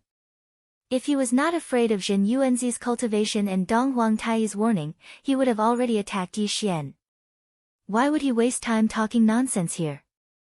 However, Emperor Jun could not understand why this black jade, called the Celestial Emperor's Stone, contained the Demon Emperor's Heart Sutra. It disappeared without a trace after the Great War of Witch Demon. How could it fall into the hands of Yi Xian? Little friend, do you have anything to say? Zhen Yuanzi frowned as he asked Yi Xian. It was obvious that if he was too biased towards Yi Xian, this wouldn't be his purpose in life. This cultivation method was given to me by a friend. How can it be called stealing? Yi Xian said with a contemptuous smile. Nonsense. Then tell me, where did you get it? Who is your friend? Emperor Jun scolded coldly and angrily. Ha! Suddenly, just as the gazes of the various great Luo quasi-saints were focused on the two of them, a burst of boorish laughter sounded out. A figure walked over from the distant horizon and appeared in front of Yi Xian in the blink of an eye before looking at Di Jun. A smile appeared on his face and he said, "This is a gift from me to Yi Tiandi. Do you have any questions?" Kuan Peng. Emperor Jun said in horror. He was stunned because the person who appeared next to Yi Xian was Kuan Peng, the demon master of the ancient demon court. Silence, an eerie silence. When Kuan Peng and Yi Xian stood together, the scene was too strange and unbelievable. Not to mention Emperor Jun, even Zhen Yuanzi and the other sage-to-be were shocked and speechless. As everyone knew, Demon Master Kuan Peng was a member of the ancient demon court. He was ranked below the 2 demon emperors and was respected by millions of demon tribes. Anyone could stand together with Yi Xian, but the Kuan Peng couldn't. This was because the two of them were completely unrelated. Chapter 710. However, the demon master Kuan Peng just had to walk together with Yi Xian. At this moment, the expression he used to look at Di Jun wasn't very friendly. How could this not cause everyone present to be astonished? Demon Master. You. Why are you with him? After a while, Emperor Jun asked Kuan Peng with a pale face. They were close friends and had the same goal, which was to make the demon tribe the overlord of the world. This was also the goal of the 2 celestial emperors and the demon master Kuan Peng in the past. However, Emperor Jun could not understand. After so many years, when he saw Kuan Peng again, he found that his old friend was with his enemy. It was beyond his imagination. Emperor Jun, for the sake of our friendship in the past, I advise you not to be an enemy of Yi Tiandi. Go back and tell Dong Huang Tai that I have joined the 33rd Celestial Court. From now on, I have nothing to do with the ancient demon court, Kunpeng said calmly. You. Say it again. Emperor Jun clenched his fists and the blue veins on his forehead bulged. He couldn't believe what he had heard and questioned Kunpeng with a trembling voice. I have made it very clear. The ancient demon court has become a thing of the past.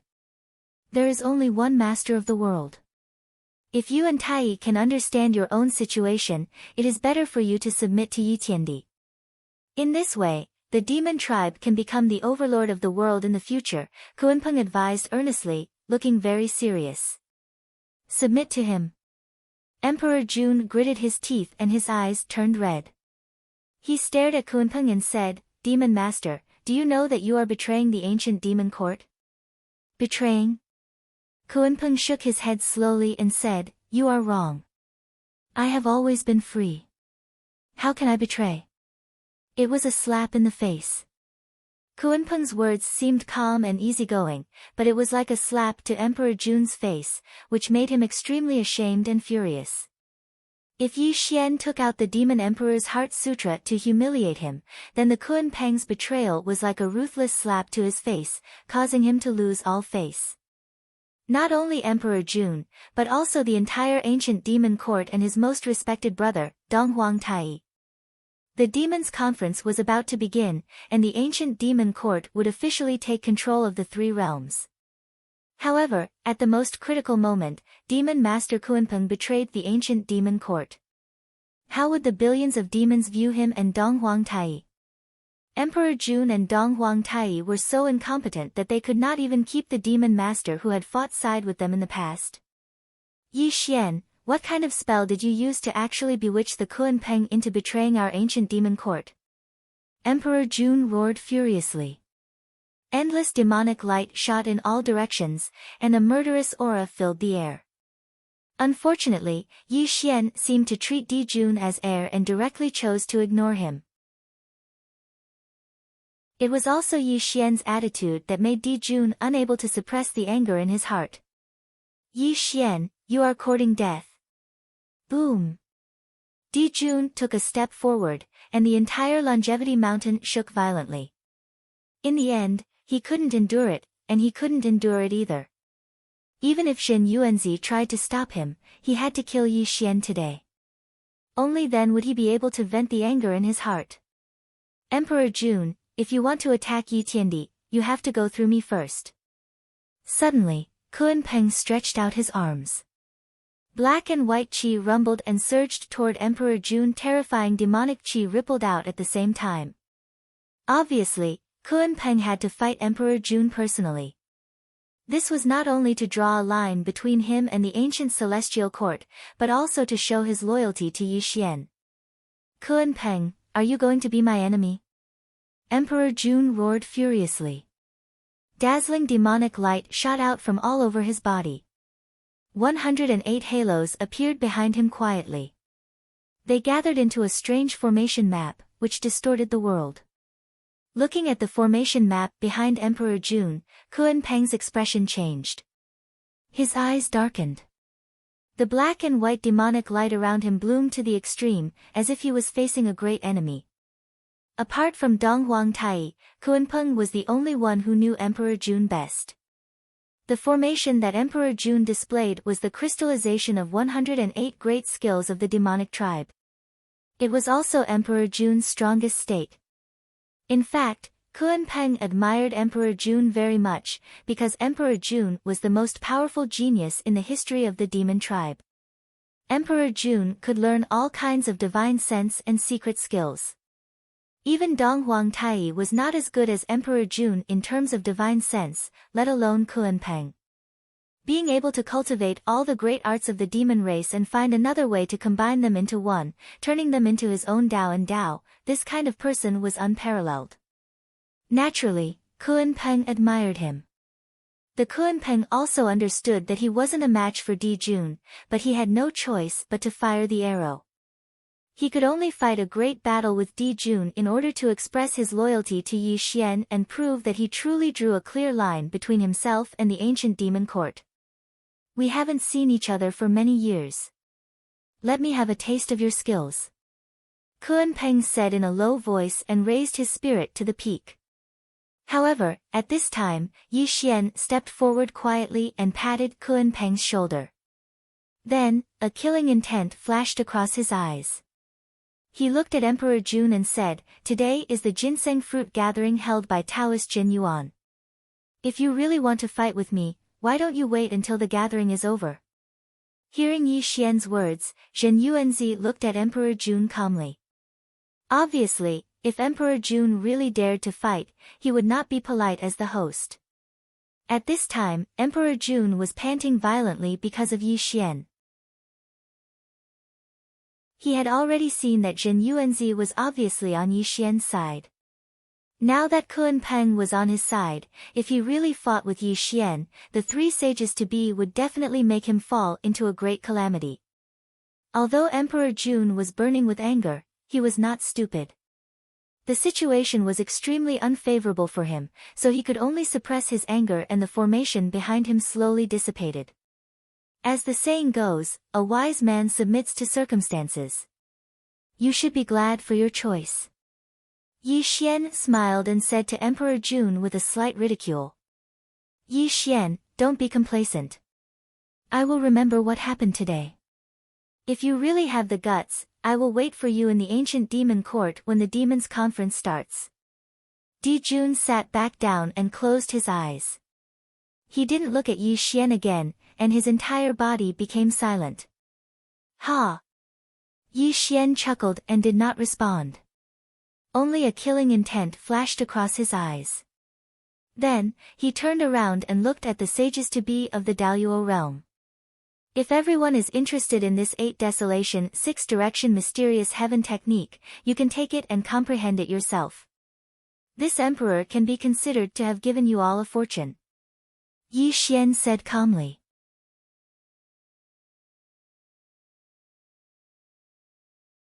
Chapter 711. Although Yi Xian said so, no one present dared to practice this technique.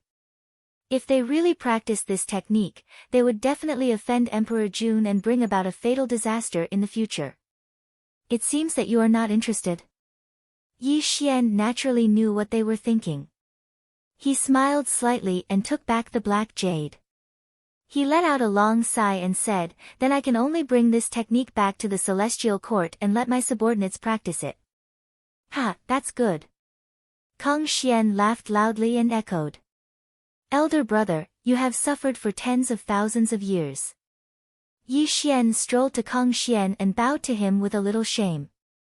Apparently, it was Kang Xian who stood up for De Yi when he killed his way into the celestial court. Yi Xian firmly remembered this favor. A worthy younger brother, you must be joking. I did not suffer any grievances. If it were not for the battle with De Yi, I would not have been able to step into the sage-to-be. Perhaps I would have been shackled at the peak of the zenith heaven realm for the rest of my life. Kang Xian patted Yi Xian's shoulder and said with a smile. Elder brother, let me introduce you to someone. As Yi Xian was speaking, Kun Peng also came to them.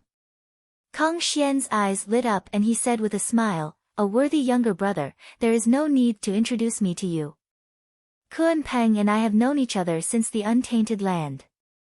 That's right. Before I became a sage-to-be, I had sat down and discussed Tao with you. We are old friends who have not seen each other for many years. Kun Peng said with a smile. The three of them finally sat together and directly ignored the others. They were even talking and laughing about something. This also made Emperor Jun in the distance open his eyes. A touch of seriousness flashed across his eyes, and then he closed them again and continued to rest.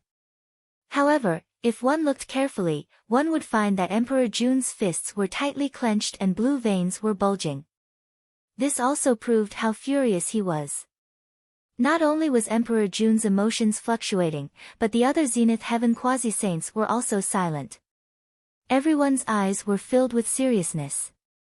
the three quasi-saints were too terrifying. If they were just ordinary sage to be, it would be fine. However, these three people all had great backgrounds. Each of them was a supreme existence in the world. Yi Xian had already used his own cultivation to prove himself. The first time he fought with Di Jun, he was already at a disadvantage. Although Di Jun was only careless for a moment, this also proved Yi Xian's strength. Kunpeng, the master of all demons. Although his cultivation was not as high as Emperor Jun's, he was still a peerless expert among sage to be. He was well known by the world during the Great Witch Demon Tribulation. Kong Xian was the first five-colored peacock since the creation of the world. His five-colored divine light could wipe out all spirit weapons. Once he stepped into the quasi-saint realm, he was definitely not someone an ordinary quasi-saint could compare to. The three demi-saints all belonged to the celestial court. When such strength was displayed in front of everyone, not to mention the Daoyuo golden immortals present, even Zhurong and the Emperor of Fengdu had an extremely ugly expression. If there were three major forces in the world, the sorcerer tribe, the ancient demon court, and the underworld, then the fourth major force was already on the verge of appearing. It was very likely that it was the 33rd celestial court. If the celestial court was allowed to develop like this, it would definitely bring great danger to the three major forces. Zhurong's mood was very heavy. The way he looked at Yi Xian kept changing. Sometimes it was killing intent, sometimes it was fear. In the end, he closed his eyes and rested like Emperor Jun. However, no one knew what he was thinking. Maji, what's wrong with you? The Emperor of Fengdu looked at his disciple Huang Maji in confusion. He could feel that Huang Maji's emotions were fluctuating, which made him ask softly. Huang Maji instantly woke up. He then bowed to the Emperor of Fengdu and said, "I'm just a little excited to be able to participate in the ginseng fruit gathering with Master. This trip has broadened my horizons." The Emperor of Fengdu nodded.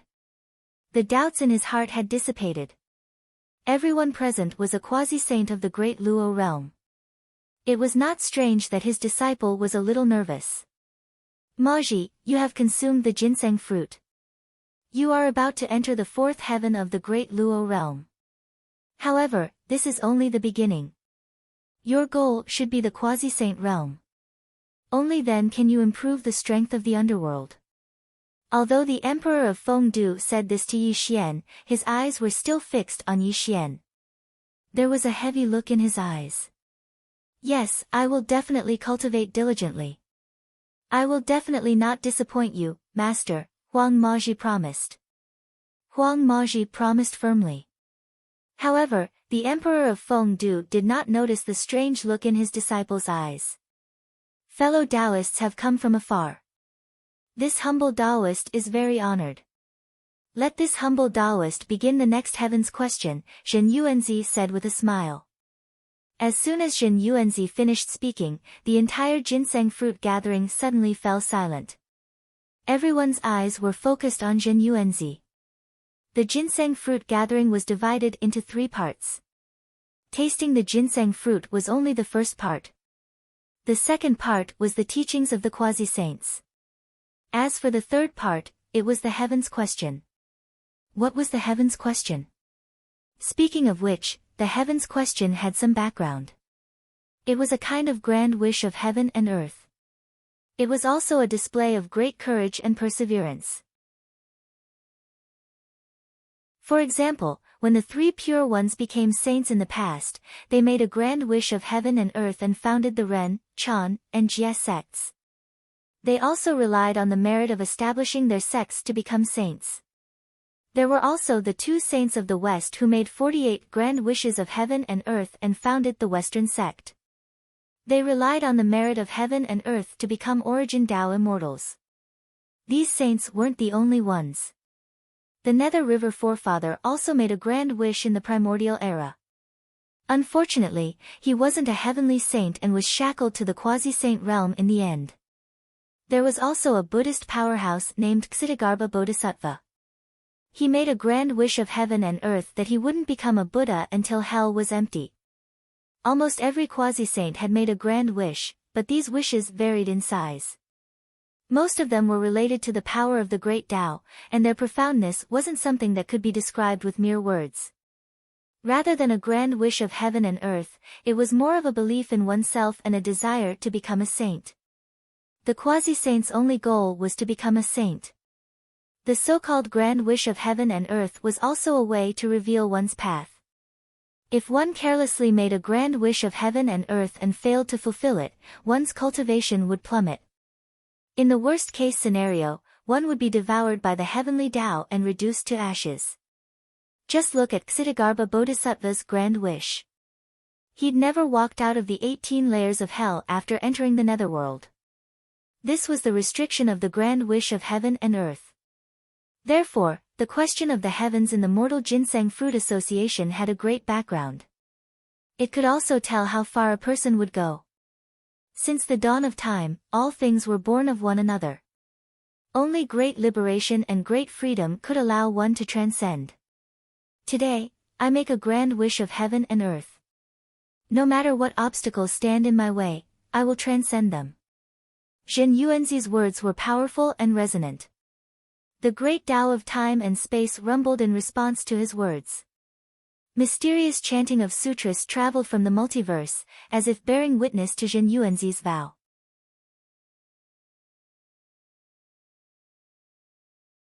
Chapter 712. I'm Landya. I'm not here to become a saint, but to return home. If the great Tao can sense it, it will bear witness to my great wish. Landya looked up at the sky and whispered. His eyes seemed to be drifting, as if he had fallen into an unpredictable state. The two sage-to-be declared their great wishes one after another, and then looked at the other sage-to-be seated. The so-called great wish of heaven and earth has nothing to do with the Wu tribe, Zhurong said bitterly.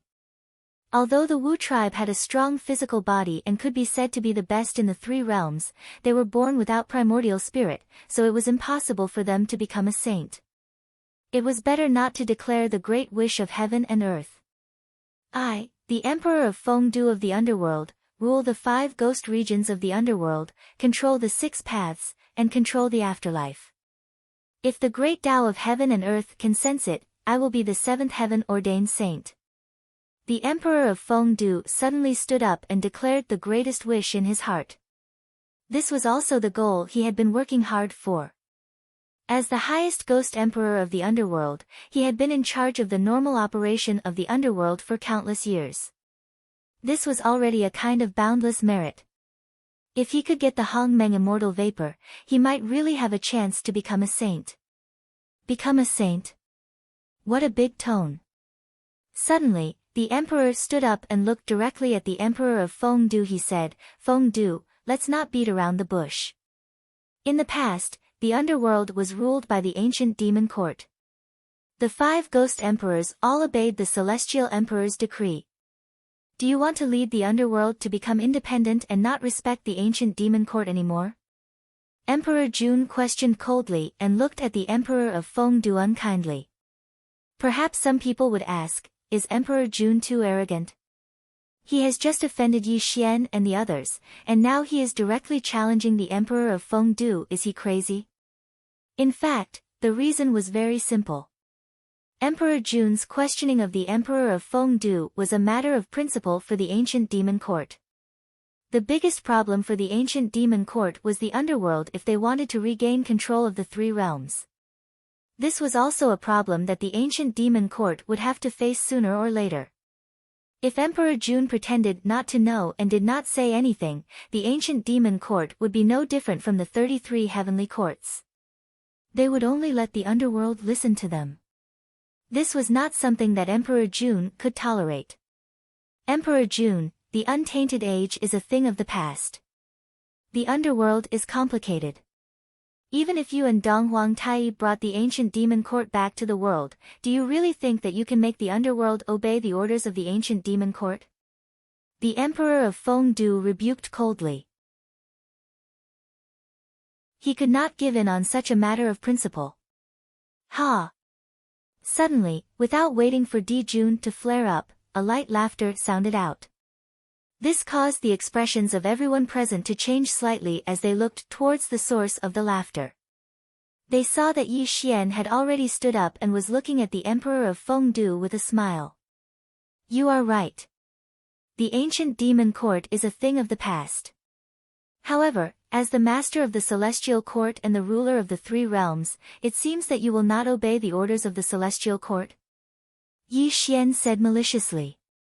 When Yi Xian interfered, the Emperor of Fengdu's expression changed.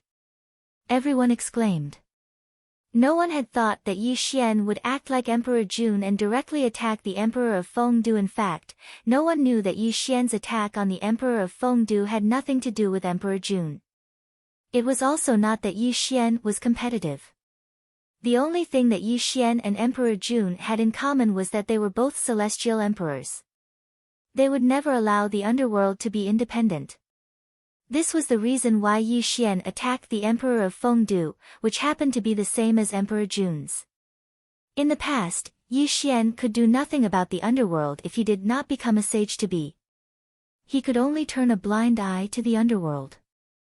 However, now that he had become a sage to be, Kong Xian and Kuanpeng had joined the celestial court, and Taishang Lao Jun, there were 4 sage to be in charge of the celestial court. Yi Xian finally had the confidence to govern the underworld. What is the celestial court in this world? How can it be compared with the ancient demon court? Emperor Jun sneered and scolded after recovering from his shock. He was extremely disdainful of Yi Xian's celestial court. You piece of trash, you're really noisy. If it wasn't for the ginseng fruit gathering today, this emperor would have definitely made you suffer a fate worse than death.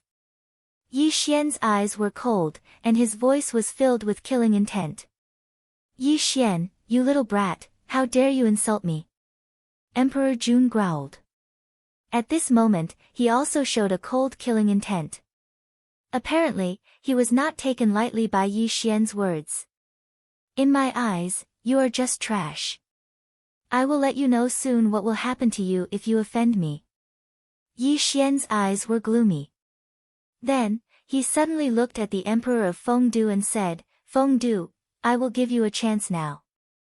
As long as you submit to me, you will still be the supreme ghost emperor who governs the underworld. Otherwise. Yi Xian didn't continue speaking, but his killing intent was blooming. It was obvious that his meaning was self-evident. If Fengdu wasn't willing to submit, then he would only have a path of death. Ha! The Emperor of Fengdu laughed wildly. The dark light that covered the sky rippled in the void.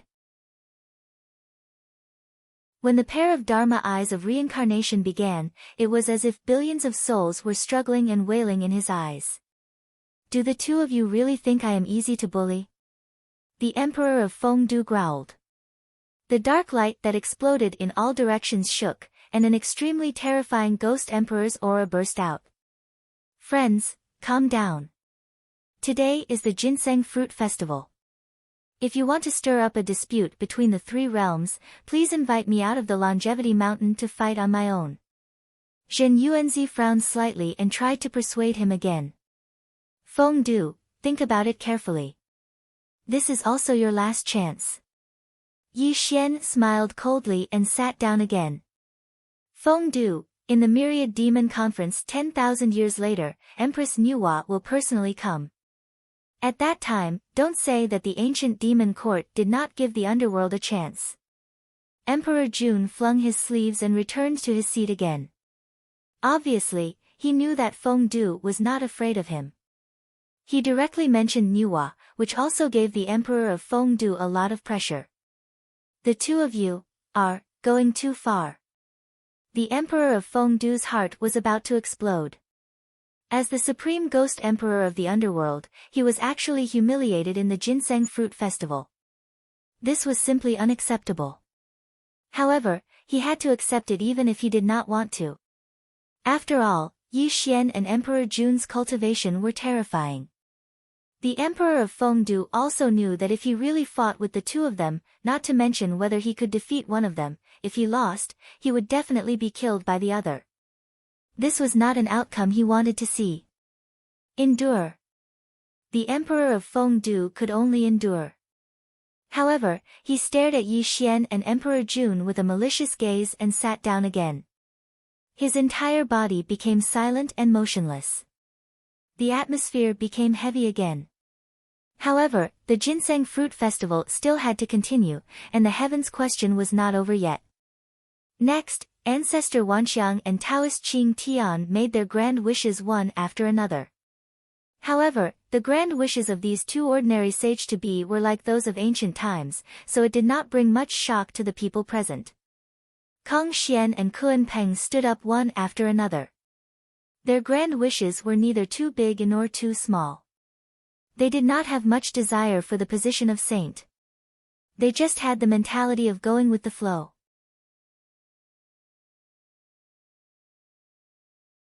Chapter 7:13. At this moment, there were only two people left who hadn't made their grand wishes.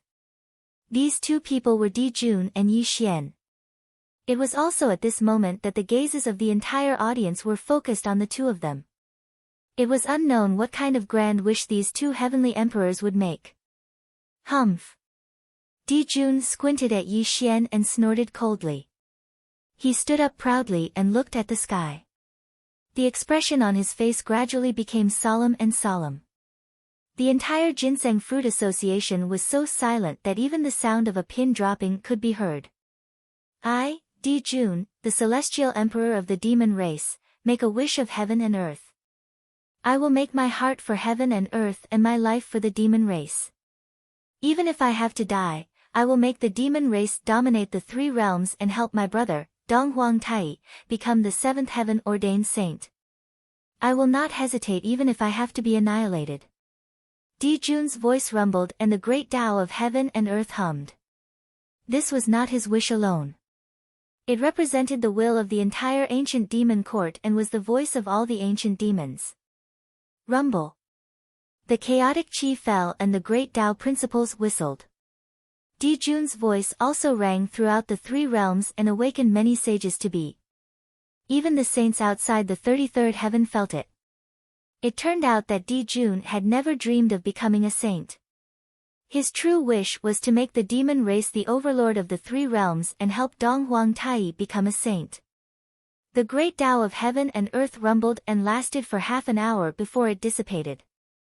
It was also at this time that the solemn expression on Di Jun's face disappeared. Yi Xian, let this emperor see what kind of great wish you have. Di Jun coldly looked at Yi Xian, and the corners of his mouth curled into a contemptuous smile. A worthy younger brother, the great Tao of heaven and earth is not a game. It will make the great Tao of heaven and earth feel it. You must think twice. Kong Xian secretly transmitted his voice. Apparently, he was afraid that Yi Xian would make an impossible wish and end up with his soul scattered. Celestial Emperor, the great Tao of heaven and earth is related to becoming a saint. If you are not ready, you should give up. Kun Peng secretly reminded. At this time, all the Daluo quasi-saints focused their eyes on Yi Xian. Yi Xian's expression did not change and he finally stood up slowly. Boom! Yi Xian moved. He took a step forward and directly stepped into the sky. His entire body stood in the sky, and a head of gray hair fell behind his head. As the violent wind blew, his hair fluttered in the wind, and an extremely resplendent light blossomed from his body. Yi Xian disdains the so-called great wish of the heavens and earth. Since all the fellow Taoists here have made great wishes, then today, Yi Xian will also have a wish in his heart. Yi Xian's voice sounded out in all directions, but when it entered the ears of the great Luo quasi-saints, it caused their expressions to greatly change. This was because Yi Xian's words were disrespectful to the heavens and earth. This caused them to be extremely shocked. Rumble.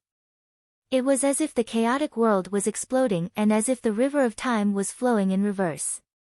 When Yi Xian made this great Tao of heaven and earth, the world suddenly became extremely illusory. The entire world rumbled and trembled. The invisible great Tao of heaven and earth went berserk and the sky suddenly darkened. Crack! Lightning streaked across the sky. Dark clouds were densely packed. Billions of bolts of ninth heaven divine thunder raged in the dark clouds. The power to destroy the world burst forth. An unimaginable aura grew in the firmament, as if it was extremely angry because of Yi Xian's great Tao of heaven and earth. Heavenly punishment, he actually drew out heavenly punishment. Crazy, this is simply crazy. This great Tao of heaven and earth is disrespectful to the heavenly Tao. He is simply courting death. The saint of saints, how dare he think about it? The entire ginseng fruit society was in complete chaos. The various grand luo cried out in horror. Even the various quasi-saints were pale because Yi Xian's great Tao of heaven and earth was too terrifying. This was simply an act of suicide. To transcend the world and become the saint of saints. If the world was destroyed, he would not be destroyed. If all things died, he would not die. Someone actually dared to make such a great Tao of heaven and earth. If they did not hear it with their own ears, no one would dare to believe that such a thing would happen in front of them. Unfortunately, no one knew that Yi Xian had made this great Tao of heaven and earth when he was still weak. He had been working hard in this direction. Today, he had finally stepped into the realm of quasi-saint and could finally see the palace of saints. Today, he finally roared out the great Tao of heaven and earth that he had hidden in his heart for many years. Yi Xian was proud and unyielding. Even if he drew out heavenly punishment, he was not afraid at all. This was because this was what he thought in his heart and it was also his greatest goal. Crack! Thunder from the 9 heavens destroyed the world. This was the punishment of the heavenly Tao. The hundreds of millions of thunderbolts turned into a sea of thunder that covered the sky. With the power to bury all things, it came down on Yi Xian. Heaven-destroying halberd. Yi Xian stood proudly in the sky as he roared towards the sky. The space between his brows was glowing. This was a type of light of annihilation that made people feel as if their souls were about to be minced into pieces. Boom! The 3-inch halberd rippled out and the strong winds of heaven and earth howled. The heaven-destroying halberd expanded in the wind until it was 1,000,000 miles long. Kill! Yi Xian put 2 fingers together and endless darkness covered the sky. Only he was emitting a terrifying light. This light was called the light of nirvana and it was a power that did not exist in the 3 realms. Boom! The great halberd turned the sky upside down and killed all things. The 1,000,000 miles long heaven-destroying halberd was too terrifying and it had an extremely frightening power that could shake the heavens. This #1 murderous weapon of all times followed Yi Xian's sword finger and attacked the sea of thunder that covered the sky. Rumble! Heaven and earth shook and the sky collapsed. The sea of thunder that covered the sky seemed to have turned into bubbles and disappeared without a trace under the attack of the heaven-destroying halberd. The flashing thunderbolts finally dissipated unwillingly between heaven and earth. However, this was not the most frightening thing. The most frightening thing was that the heaven-destroying halberd had broken a huge hole in the sky. The terrifying spatial crack appeared and an extremely mysterious aura was emitted from the spatial crack. Such a scene was extremely shocking and even their souls were trembling. Just the combat strength that Yi Xian had displayed had shocked all the Daluo sage to sages. Silence, silence, a deathly silence. The ginseng fruit gathering was dead silent and all the Daluo sage to sages were shocked speechless. This atmosphere lasted for more than 10 breaths of time until a panicked voice was heard. This woke all the Daluo sage to sages up. Look, what is that? Suddenly, a golden immortal of the great overarching heaven cried out in shock. He even pointed at the spatial rift in the sky, causing everyone present to look in the direction he was pointing at. Above the sky, in the void. The spatial crack that was broken by the heaven-destroying halberd was gradually healing. However, a misty purple light rippled out from the spatial crack and an extremely mysterious aura was emitted from the purple light. At this moment, it was bobbing up and down in the sky. Hongmeng Immortal Vapor. Suddenly, the emperor screamed in horror. His entire face was flushed red and his body and mind were trembling to an unimaginable extent. As the Emperor Jun's words fell, the entire ginseng fruit gathering was dead silent. However, a large amount of heavy and fiery aura was rising and falling continuously. Be it the Daluo Jingxian or the other sage-to-sages present, all of them were staring at the misty purple light in the sky. An indescribable atmosphere began to grow. Kong Xian and Kun Peng's gaze gradually turned sharp. The Emperor of Fengdu had already stood up and a black stone book appeared in his hand. It was the supreme treasure of the underworld, the Book of Life and Death. Zhurong also stood up. His body was covered by the fire essence of heaven and earth. No one could see his expression clearly. However, from the ancestral sorcerer divine fire that he released, it could be seen that his current state was extremely unstable. A green gourd appeared in Landya's hand out of thin air. It was the extremely terrifying immortal slaying flying dagger. Zhen Yuanzi frowned slightly. The horsetail whisk in his hand swayed slightly and a touch of chaotic divine light appeared quietly. Even the two ordinary sage-to-sages had taken out their strongest spiritual treasures and looked at the Hongmeng Immortal Vapor in the sky with a burning gaze. Boom! Like a chaotic world, the various sage-to-sages rushed into the sky and instantly surged towards the Hongmeng Immortal Vapor in the sky.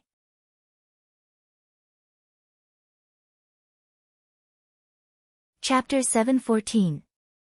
Yi Xian withdrew his halberd and stood there, looking surprised and bewildered. The Hongmeng Immortal Vapor was only 1,000 feet away from him and was floating in the firmament.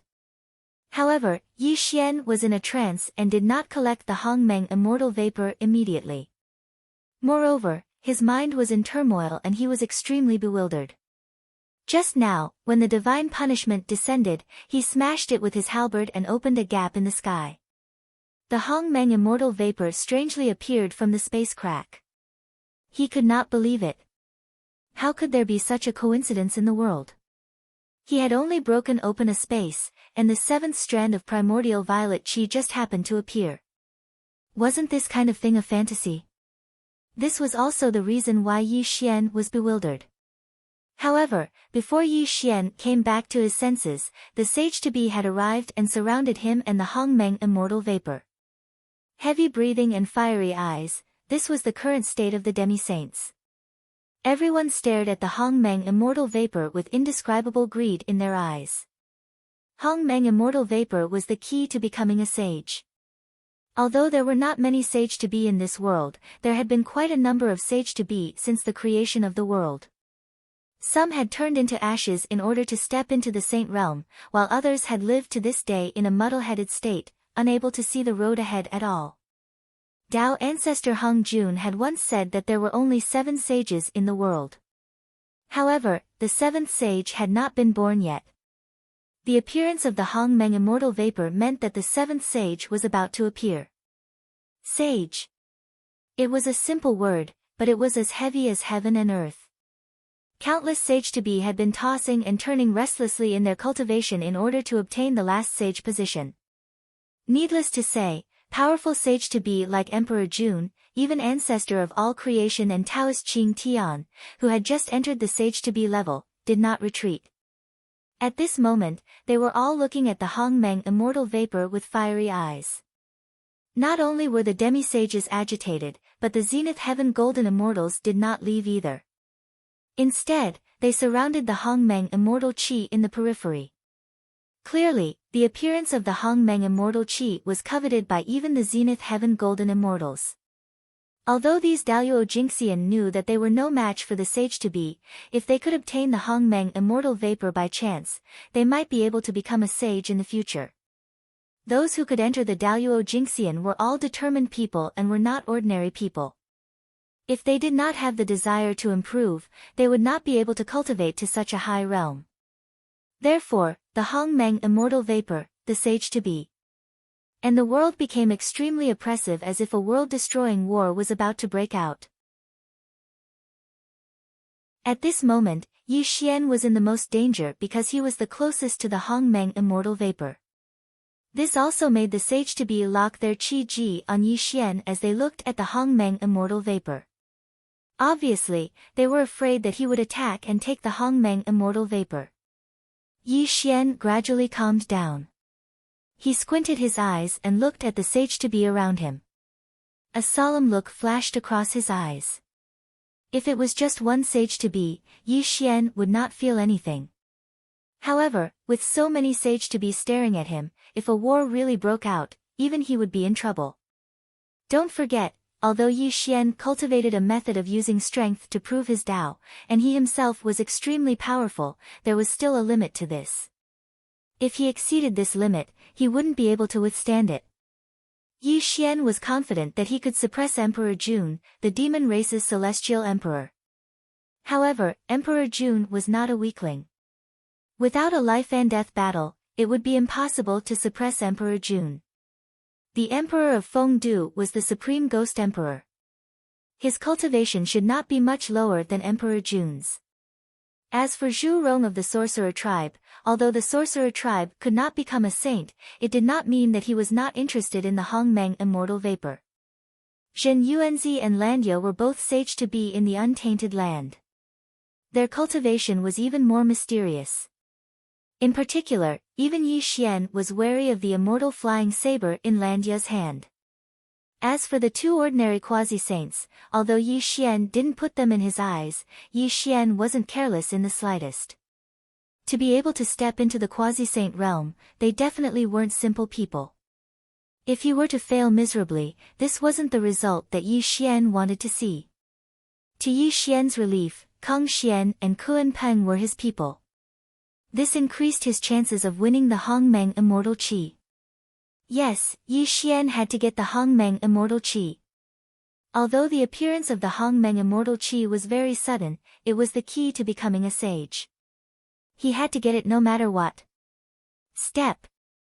Yi Xian lightly took a step forward. Although his actions were extremely light and were also a disguised form of probing, what happened next was extremely terrifying. How dare you? Die. Roar. The Ghost Dao Great Technique, the Demon Race Secret Technique, and the Ancestral Shaman Divine Fire. The three quasi-saints directly blasted out unparalleled techniques at Yi Xian, causing Yi Xian's expression to slightly change. His palm and finger brushed through the air, barely managing to cancel out the attacks of the three quasi-saints. Yi Xian was forced to retreat in an instant. The terrifying skills disappeared without a trace. However, there was a stalemate in the sky. No one dared to take the Hongmeng immortal qi first. The sage-to-be had already realized that whoever dared to take the Hongmeng immortal qi first would be killed by the other sage-to-be. At this moment, ancestor of all creation and Taoist Qing Tian were the weakest. Obviously, they had formed an alliance. Only in this way could they have a chance. Swoosh. Kuan Peng and Kong Xian quietly appeared beside Yi Xian. The three sage-to-be occupied the east. When they saw this, Emperor Jun and the others' expressions changed greatly. An extremely heavy look flashed across their eyes. Heaven Emperor, go ahead and take the Hongmeng immortal qi. Taoist Kong Xian and I will hold them off for you for a while. Kuan Peng said gloomily. Black and white demonic light covered the sky. He and Kong Xian looked at each other and saw the heavy look in each other's eyes. Taoist Zhurong, let's work together. If we can get the Hongmeng immortal qi, we will discuss who it belongs to. The great emperor of Fengdu suddenly transmitted his voice to Zhurong. This made Zhurong hesitate for a moment before he quietly stood beside the great emperor of Fengdu. Clearly, both of them understood that it was unrealistic to fight for the Hongmeng immortal vapor alone. At this moment, Emperor Jun's expression was uncertain. In the blink of an eye, the sage-to-be had formed an alliance. At this moment, he was the only one left. How could he not feel gloomy? All of a sudden, Di Jun looked at Ancestor Wanxiang and a smile appeared at the corner of his mouth. Both of you have just become sage-to-be. You are no match for them. As long as you are willing to help me, the ancient demon court will never forget your kindness, Emperor Jun said solemnly. Emperor Jun said solemnly and secretly transmitted his voice to the two sages to be. No one knew what kind of promise he made. In just 3 breaths, the ancestor of all creations and the Qing Tian Taoist had formed an alliance with Emperor Jun.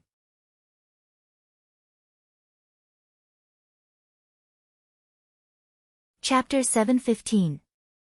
At this moment, Yi Xian had 3 sage to be on his side, and so did Di Jun. However, they were slightly weaker than Yi Xian. After all, the cultivation of ancestor of all creation and Taoist Qing Tian was incomparable to that of Kunpeng Kong Xian. The Emperor of Fengdu and Zhurong had formed an alliance. Both of them were extremely terrifying and stronger than Di Jun and the other 2 sage to be. Landia and Zhen Yuanzi were close friends. Naturally, they were on the same side. Although they rarely revealed their cultivation, they were definitely not weaker than Yi Xian's side. In a very short time, the 4 camps were divided and surrounded the Hongmeng immortal vapor. Everyone's face was gloomy. Fellow Taoists, I'm the one who organized the ginseng fruit meeting today. However, I didn't expect the Hongmeng immortal vapor to appear at this moment. This is a great opportunity for us. Why don't we stop fighting and sit down to discuss who owns the Hongmeng immortal vapor? Zhen Yuanzi said leisurely as he swept his horsetail whisk. Fellow Taoist Zhen Yuan, you must be joking. There is only one Hongmeng immortal vapor. May I ask who can give it away? The Emperor of Fengdu sneered. Why are you talking so much nonsense? Let's fight. Di Jun growled, his eyes growing heavier. Hongmeng immortal vapor had just appeared. Only a few people present knew about it. However, if other sage to be or even the 6 great sages were to know about it, there would be complications. It would be extremely difficult to obtain the Hongmeng immortal vapor. I'm afraid you won't be able to obtain the Hongmeng immortal vapor. Yi Xian's eyes were gloomy as he looked at Di Jun with a murderous look. The killing intent of the 4 camps soared into the sky as they constantly berated each other. However, a strange thing happened. No matter how they berated each other, no one took the initiative to attack.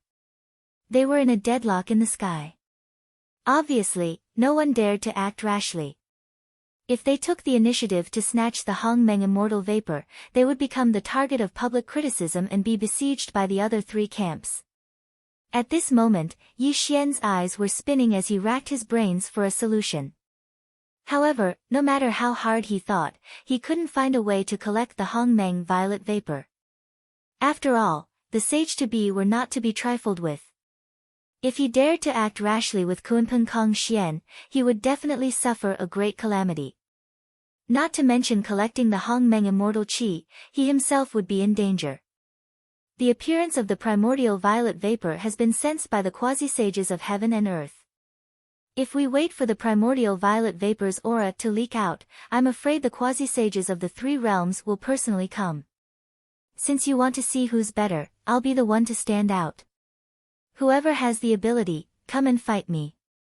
Let's see who gets the primordial violet qi. Suddenly, Zhen Yuanzi took a step forward. His purple-gold bagua robe rippled slightly. Under the shocked and furious gazes of the crowd, Zhen Yuanzi flicked his sleeve and directly collected the Hongmeng immortal vapor. You dare! You're courting death! Emperor Jun roared. Tongtian's unparalleled demonic art fiercely blasted toward Zhen Yuanzi. The 2 sage-to-be behind him also didn't want to fall behind. They all displayed terrifying secret arts and blasted toward Zhen Yuanzi. At the same time, the Emperor of Fengdu and Zhurong violently attacked Zhen Yuanzi. The destructive ancestral sorcerer's divine fire and ghostly heaven grand skill rippled out at this moment. Zhen Yuanzi seemed to have turned into a fuse, completely breaking the stalemate in the field and igniting a great battle between the sage-to-be. World in the sleeve. Zhen Yuanzi lived up to his name as the ancestor of earthly immortals. Although he usually looked easygoing, when he revealed his cultivation, the billowing chaotic divine light burst out. His purple gold sleeve was like a curtain that covered the sky. In an instant, all the Sage-to-Be's attacks were dispersed. However, he was also bombarded and kept retreating. Zhen Yuanzi was indeed terrifyingly powerful. However, in the face of several Sage-to-Be's attacks, he could only temporarily avoid them. He didn't dare to fight against several Sage-to-Be alone. Zhen Yuanzi, I'm here to help you. Daoist Luya arrived with a loud rumble. A 9-section staff appeared in his hand, and he smashed it down at Di Jun's head. The terrifying chaotic light erupted, and the void in the world buzzed and exploded. Landia, you're courting death. Emperor Jun's demonic art Tong Tian was one of the 2 celestial emperors of the ancient demon court. His ability was extremely terrifying. Demonic elephant prison suppression technique. Roar. The demonic roar tore the sky and dominated the land. 108 halos appeared behind Emperor Jun. All of a sudden, one of the halos lit up and an ancient demonic elephant stomped on the air and attacked Landia. Fight! The 9-section staff collided with the ancient demonic elephant. The terrifying power that erupted from the collision forced the 2 Sage-to-Be to retreat. Emperor Jun, how dare you! Zhen Yuanzi surged forward. His palms were like jade, but they could hold up the heaven and earth. He even channeled the law of heaven and earth, bringing along a sky full of immortal annihilation light to obliterate Emperor Jun, demonic heavenly skill. Rumble. Emperor Jun lived up to his name as the celestial emperor of the demon race. His magic arts were simply divine. He casually struck out a peerless demonic art and even split out an identical person from his body. Kill. This was Emperor Jun's demonic puppet. Although it did not have his own strength and was only comparable to Daoyuo Jinxian's qi into 3 pure ones, it was much weaker compared to Lao Tzu's qi into 3 pure ones. It was only similar in form but not in spirit. Although this demonic puppet was only at the zenith heaven realm, it could be used as a sacrifice to offset Zhen Yuanzi's great art. What are you 2 waiting for? Quickly collect the Hongmeng immortal qi. I'll stop them. Emperor Jun was too ferocious, and his demon clan's abhijna was boundless. He fought Luya and Zhen Yuanzi alone, and even roared at Patriarch Wanxiang and Patriarch Wanxiang behind him. Patriarchs Wanxiang and Qing Tian Taoist did not dare to be negligent. They immediately turned into a long rainbow and shot towards the Hongmeng immortal qi. However, before they could collect the Hongmeng immortal qi, the Emperor of Fengdu and Zhurong arrived with a hideous smile. The 2 of them waved their hands and sent the 2 quasi-saints flying. The Hongmeng immortal qi is mine. The Emperor of Fengdu laughed wildly and reached out his palm to grab the Hongmeng immortal qi. Get lost. Suddenly, the black qi and the black qi shattered the void. An extremely terrifying great demonic art fell towards the Emperor of Fengdu, forcing him to hastily defend himself. Bang! The Kunpeng and the Emperor of Fengdu collided with each other, and both of them retreated immediately. However, it was also at this moment that Zhurong grabbed at the Hongmeng immortal vapor.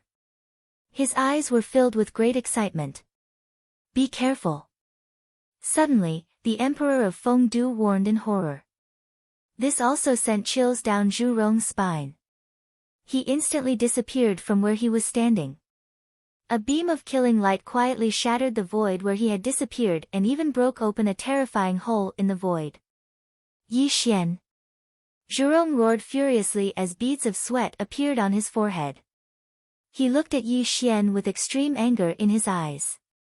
Fortunately, Zhurong dodged in time.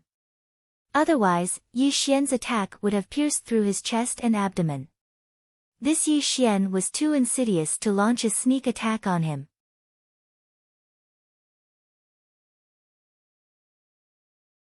Chapter 716. Brother, I'll stop him. Quickly take the Hongmeng immortal vapor. Yi Xian did not waste any time. He took a step forward and charged at Zhurong. His indestructible body glowed as he swung his arms violently at Zhurong. How dare you! The Wu tribe and Yi Xian were mortal enemies. Previously, Zhurong did not target Yi Xian because he saw that Yi Xian was powerful. However, with the appearance of the Hongmeng immortal vapor, new and old grudges piled up and ignited his burning anger. He charged at Yi Xian violently. Bang! Bang! Bang! The body of the ancestor sorcerer was extremely terrifying, but Yi Xian was not afraid at all. The two fought fiercely and the world seemed to be penetrated by their bodies. At the same time, Kong Xian charged directly at the Hongmeng immortal vapor, intending to take it in the next moment. However, all the sage-to-be were paying attention to the movement of the Hongmeng immortal vapor. How could they let Kong Xian take advantage of it? Die! Emperor Jun was fighting Landia and Zhen Yuanzi. He hurriedly launched a demonic art at Kong Xian. Landia and Zhen Yuanzi slowed down their attacks and attacked Kong Xian violently. Retreat! Without any hesitation or delay, Kong Xian retreated violently, narrowly avoiding the attacks of the three sage-to-be. However, at this moment, the terrifying energy released by the sage-to-be sent the Hongmeng immortal vapor flying and rippling toward the Daluo Jingxian. All the people in the world came for profit, and all the hustle and bustle of the world went for profit. This saying had never changed. It applied not only to mortals, but also to immortals. As the saying goes, wealth moves people's hearts. Although these golden immortals were different from mortals, they had to fight for a holy item like the primordial violet chi even if they had a slim chance of survival. If they could really snatch it, perhaps becoming a saint would be right in front of them. Snatch it! Someone shouted loudly, causing the world to explode. Countless Daluo Jingxian madly shot toward the Hongmeng immortal vapor. Their greedy and fiery aura filled the world. Kill! A golden immortal was just about to collect the primordial violet energy when the terrifying attacks of a few dozen golden immortals arrived in succession and instantly killed him in the heavens and the earth. Even his soul couldn't escape and was obliterated in the heavens and the earth. Chaos, complete chaos. An intense battle had begun. These golden immortals were risking their lives as if they didn't care about their lives to fight for the primordial violet chi. The mournful blood spilled into the sky, and no one dared to look directly at it. You bastards, how dare you snatch what belongs to this emperor? Suddenly, Emperor Jun was sent flying by Landia and Zhen Yuanzi, which allowed him to escape from the battlefield. When he saw the Hongmeng immortal chi being fought over by the Daluo Jingxian, he charged towards them. Die! His demonic arts shook the heavens and annihilated grand immortals. Infuriated and enraged, Di Jun of the demon race unleashed every single strike, killing countless grand immortals in the firmament. These grand immortals were instantly awakened and fled like scattered birds. Let's see if you still dare to snatch this item from this emperor after I kill all of you bastards. Emperor Jun roared ferociously. As he killed the Daluo Jingxian, he approached the Hongmeng immortal chi. Clearly, he wanted to snatch it in one fell swoop. Bang! Suddenly, a jade-like palm slapped Emperor Jun's back, shattering his protective demonic light inch by inch. A mouthful of demonic blood spurted out from his mouth as he abruptly turned around to look at the attacker. Yi Xian, you brat! When he saw the person behind him, Emperor Jun's three-corpse god was in a rage. He wiped the blood from the corner of his mouth. The terrifying demonic light of the Tongtian was steaming, and his entire being became extremely cold. You're dreaming if you want the Hongmeng immortal chi. Yi Xian sneered sinisterly and charged towards Emperor Jun. I'll take your life. Emperor Jun roared. Previously, Yi Xian had humiliated him. Now, he was fighting over the Hongmeng immortal chi. All of this made Emperor Jun want to kill Yi Xian. Rumble. Emperor Jun fully unleashed his cultivation and raised his essence, energy, and spirit to the peak. 108 halos blossomed with a domineering radiance and interweaved into a terrifying array diagram behind him. Let's see how capable you are. Rumble. The heavens shook and all things were destroyed. Yi Xian's undying true spirit in his sea of consciousness buzzed and his origin immortal physique glowed. When his spirit and body became one, Yi Xian's aura soared to his peak state. Buzz! An extremely terrifying scene appeared behind Yi Xian. In the middle of the sea of blood, a blood moon rose, giving people a strange and terrifying feeling. 8 demons heavenly fire. Emperor Jun roared. 108 halos behind him glowed brightly. 8 grand arts were condensed and turned into 8 heavenly fire suns. They rushed towards Yi Xian to destroy him. Obviously, Emperor Jun knew that his body was no match for Yi Xian. His strongest point was his divine sense. Therefore, he kept a safe distance from Yi Xian and wanted to kill Yi Xian. Competing with divine sense? You're still far from it. Yi Xian laughed wildly. 9 suns illuminating the sky. Bang! Bang! Bang! Yi Xian roared towards the sky, and an extremely terrifying thing happened. The sound of 9 great Daos exploding rang out between heaven and earth, and a strange light that pierced through the 3 realms bloomed. Ripples appeared in the void as 9 black sun grand suns appeared between heaven and earth.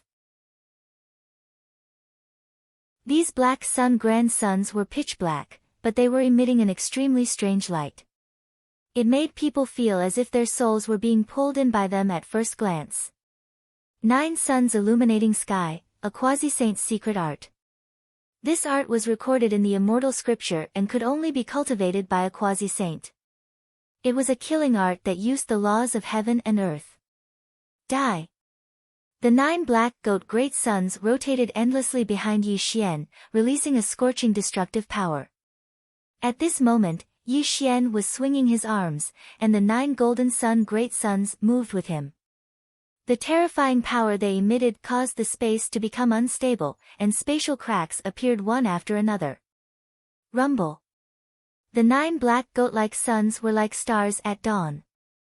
They carried a destructive power that obliterated Di Jun.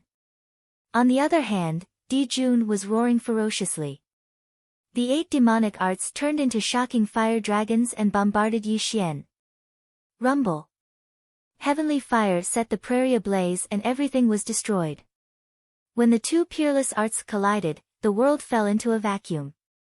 Even the chaotic laws of heaven and earth were annihilated. Go to hell. You're the one who's going to die. Yi Xian and Di Jun roared as the 2 of them engaged in a fierce battle.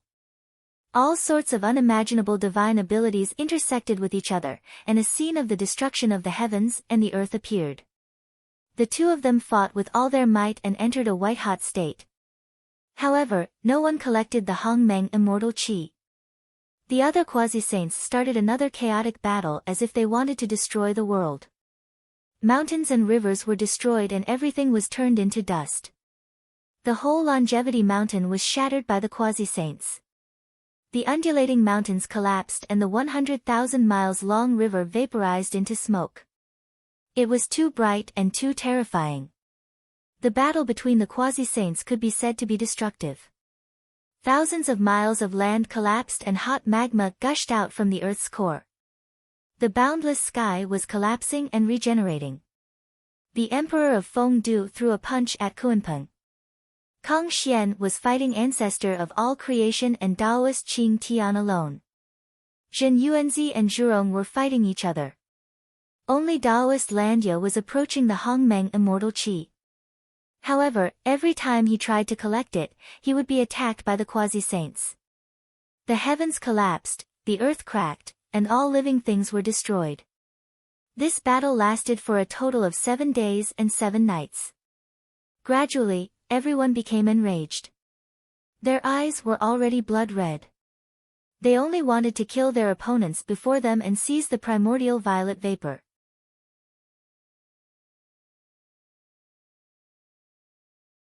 Chapter 717. The battle had reached its climax. The sage-to-be had gone berserk. Countless Daluo Jinxian had been caught in the crossfire and died tragically. 10,000 manifestations of the world. Suddenly, Dijun roared to the sky. His whole body underwent a terrifying transformation. 108 halos behind him shone brilliantly and instantly covered him. He also quickly distanced himself from Yi Xian. The Hongmeng immortal vapor is mine. Dijun finally stopped hiding his cultivation and directly unleashed his strongest superpower. 108 halos rotated in a terrifying rotation. The demonic light that shook heaven and earth swept in all directions and forced Landia and the others to retreat. Chi! Dijun's speed was so fast that the sage-to-be did not have time to react. He instantly grabbed the Hongmeng immortal vapor in his hand and madly fled into the distance without looking back. Stay here. The Emperor of Fengdu sublimated himself to the extreme. The Ghost Heaven Grand technique sealed the heaven and earth and instantly blocked Dijun's path. A ghastly ghost saber appeared in his hand and slashed at Dijun. It was also at this moment that all the sage-to-be arrived. All kinds of killing techniques were launched at Dijun. Bang! Bang! Bang! Yi Xian punched Dijun's chest. Zhen Yuanzi's universe in the sleeve suppressed Dijun Kong Xian and Kuan Peng attacked Dijun violently. Zhurong was even more ruthless.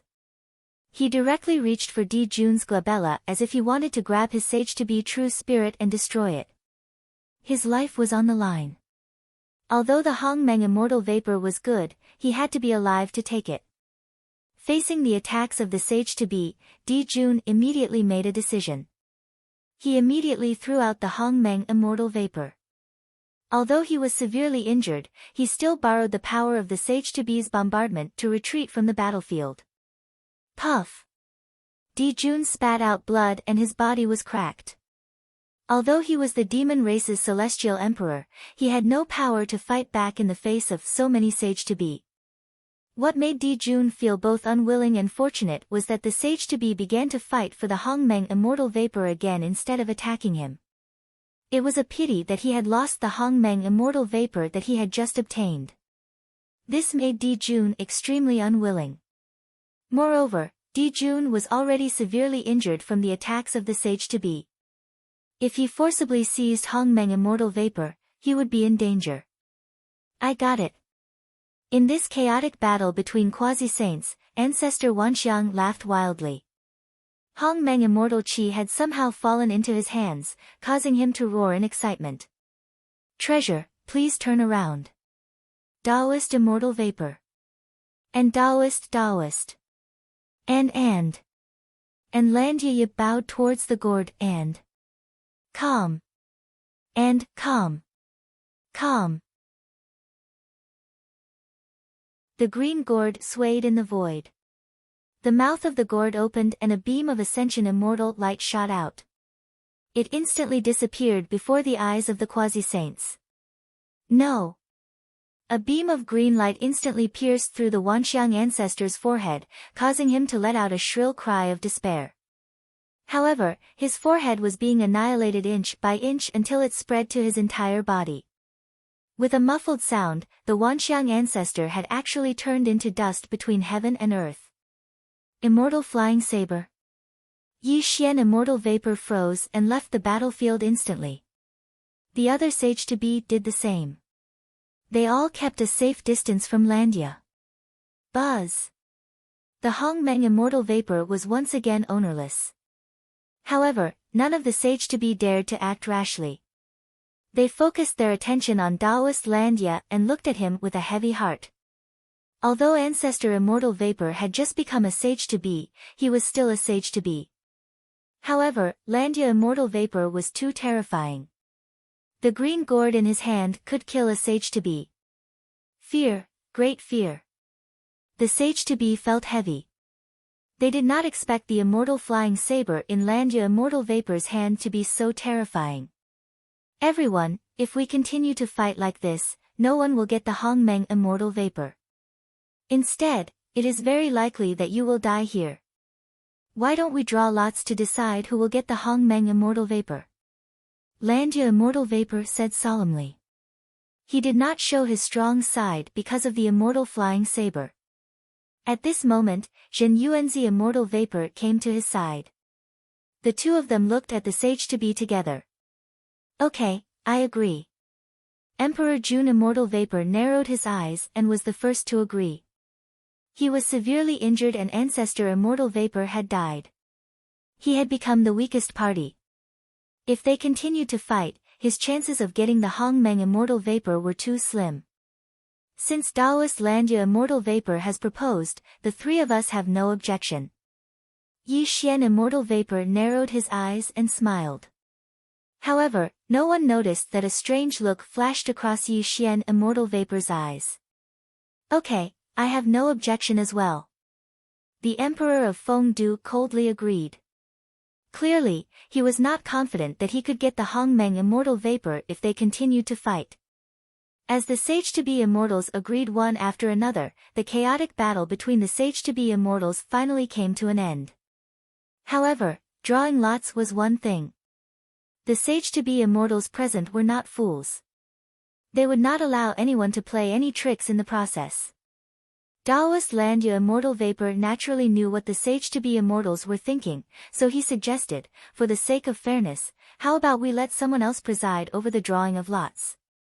Who is that someone else? Emperor Jun frowned and asked directly. At this moment, all the Grand Luo Immortals were either dead or injured. The Daluo Jinxian Immortals who were spared from the massacre had already fled. At this moment, there were only a few of them present. Is this person your disciple? Suddenly, Daoist Landia Immortal Vapor waved his hand and a figure was instantly sucked over. It was the personal disciple of the Emperor of Fengdu, Huang Maji. Clearly, he did not leave but hid in the distance to observe the battle. Maji? The Emperor of Fengdu was stunned. A look of joy flashed across his eyes. He then smiled and said, "That's right. This person is my disciple. I have no objections to letting him preside over the drawing of lots." What a joke. Do you really think we are 3-year-old children? If he plays any tricks in the process, wouldn't it be helping Fengdu? Emperor Jun sneered and rebuked, directly refuting the suggestion. Clearly, Huang Maji was the disciple of the Emperor of Fengdu. The other Sage-to-be Immortals were not fools. How could they let this person preside over the drawing of lots? Friends, there is no need to quarrel. We can seal this person's cultivation, and he will definitely not play any tricks. What do you think of my suggestion? Zhen Yuanzi said softly. This. Hearing Zhen Yuanzi Immortal Vapor's words, the Sage-to-be Immortals were speechless. Clearly, this suggestion was fair. As long as Huang Maji's cultivation was sealed, he would not be able to play any tricks even if he wanted to. Daoist Zhen Yuan Immortal Vapor is right. Let's seal this person's cultivation and let him preside over the drawing of lots. Suddenly, just as the Sage-to-be Immortals were deep in thought, Yi Xian Immortal Vapor spoke calmly. Behind him, Kang Xian and Kun Peng's expressions changed slightly.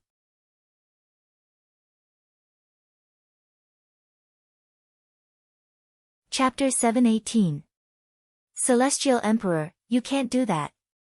He is the disciple of the Emperor of Fengdu. Although his cultivation has been sealed, what if something goes wrong and the Hongmeng Immortal Vapor? Kunpeng secretly transmitted his voice, obviously worried. A worthy younger brother, it's not impossible for the three of us to get the Hongmeng Immortal Vapor. Why don't we? Kang Xian transmitted his voice coldly. Obviously, the three of them had a high chance of winning. As long as they paid a certain price, they might be able to get the Hongmeng Immortal Vapor. Unfortunately, Yi Xian did not respond to the two's suggestion. A strange look flashed across his eyes. No one knew what Yi Xian was thinking. Alright, then let this person take charge of this matter. Emperor Jun finally made a decision. What happened next was simple. Yi Xian and Emperor Jun agreed. Even if the other sages-to-be had other opinions, they could only obey the majority. Maji, don't be nervous. Come forward. The Emperor of Fengdu said calmly and secretly gave Huang Maji a look. However, before Huang Maji could step forward, Emperor Jun stopped him instantly and turned back to look at the Emperor of Fengdu with a sneer. Fengdu, don't try to be mysterious in front of me. You are his master. You'd better stay away from him. You. The Emperor of Fengdu's expression changed. He glared at Emperor Jun with great disappointment in his eyes, but he could not say anything.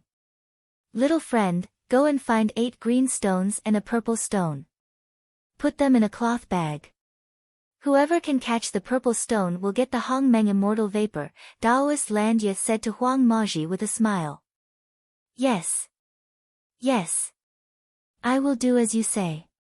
Huang Maji's face was pale and he left under the burning gazes of the other sages-to-be.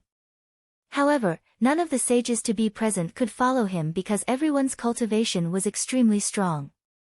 If anyone used a secret skill, they would certainly be detected by others. Half an hour passed.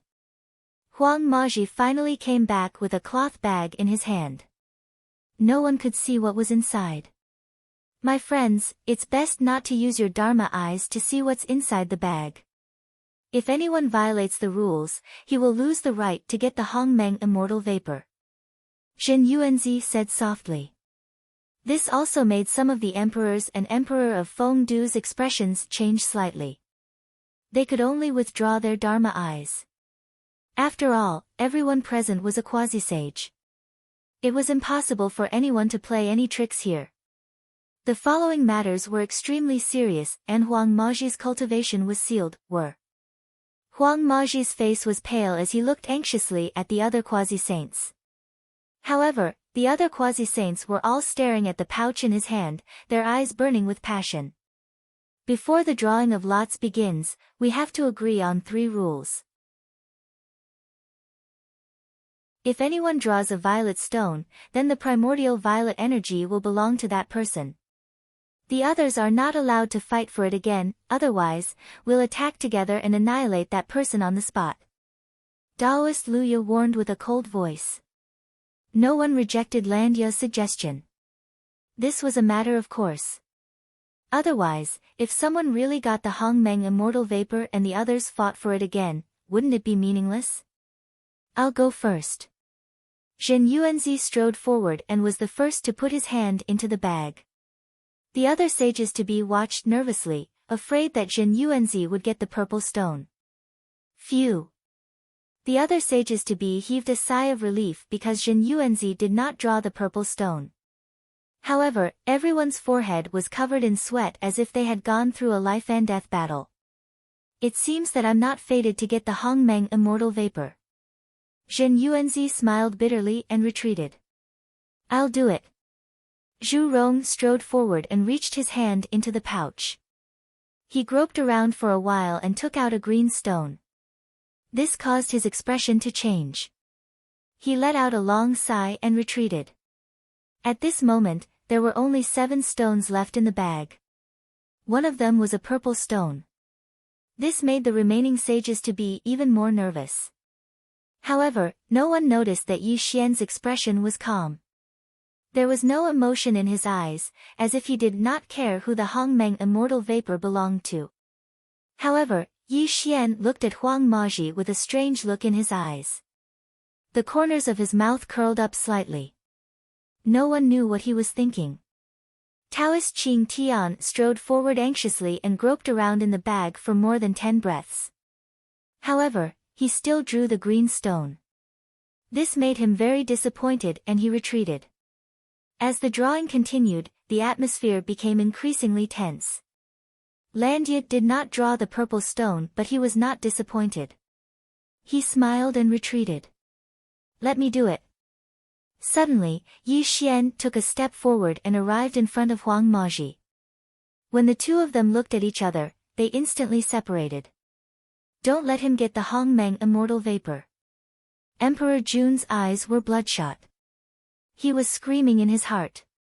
Blue veins bulged on his forehead, proving how shaken he was. You can definitely draw it. You can definitely draw it. Kuanpeng murmured in a trembling voice. He stared at Yi Xian because he believed that Yi Xian must be the seventh heaven-destined saint. At this moment, everyone's eyes were focused on Yi Xian. Yi Xian finally put his hand into the bag under the gaze of all the sages-to-be. Without any hesitation or nervousness, Yi Xian casually took out a stone. As he opened his palm, Di Jun and the others let out a long sigh of relief as wild laughter came from their mouths. Ha! Emperor Jun's face turned red and he mocked, Yi Xian, if you want the Hongmeng immortal vapor, wait for your next life. It turned out that Yi Xian had also drawn a cyan stone. Obviously, he had missed the chance to get the Hongmeng immortal vapor. Facing Emperor Jun's ridicule, Kuanpeng's and Kong Xian's disappointment, and the other sages-to-be's gloating, Yi Xian remained calm and returned to his original position. It doesn't matter, a worthy younger brother. Kuanpeng and I have not drawn the lot yet. We still have a chance. Kong Xian secretly comforted Yi Xian. Hearing Kong Xian's announcement, Yi Xian smiled and did not say anything, as if he did not care about the Hongmeng immortal vapor at all. Let me. Suddenly, Emperor Jun strode forward, his face red and trembling.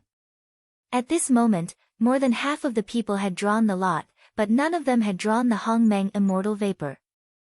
This meant that he had a high chance of drawing the Hongmeng immortal vapor. Emperor Jun inhaled slowly and exhaled slowly.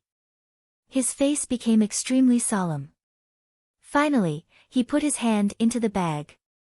When he slowly took out the stone from the bag and opened his palm, Emperor Jun's face turned pale and he was stunned on the spot. Impossible, impossible, why didn't I draw it? Emperor Jun roared in a low voice because the stone in his hand was cyan.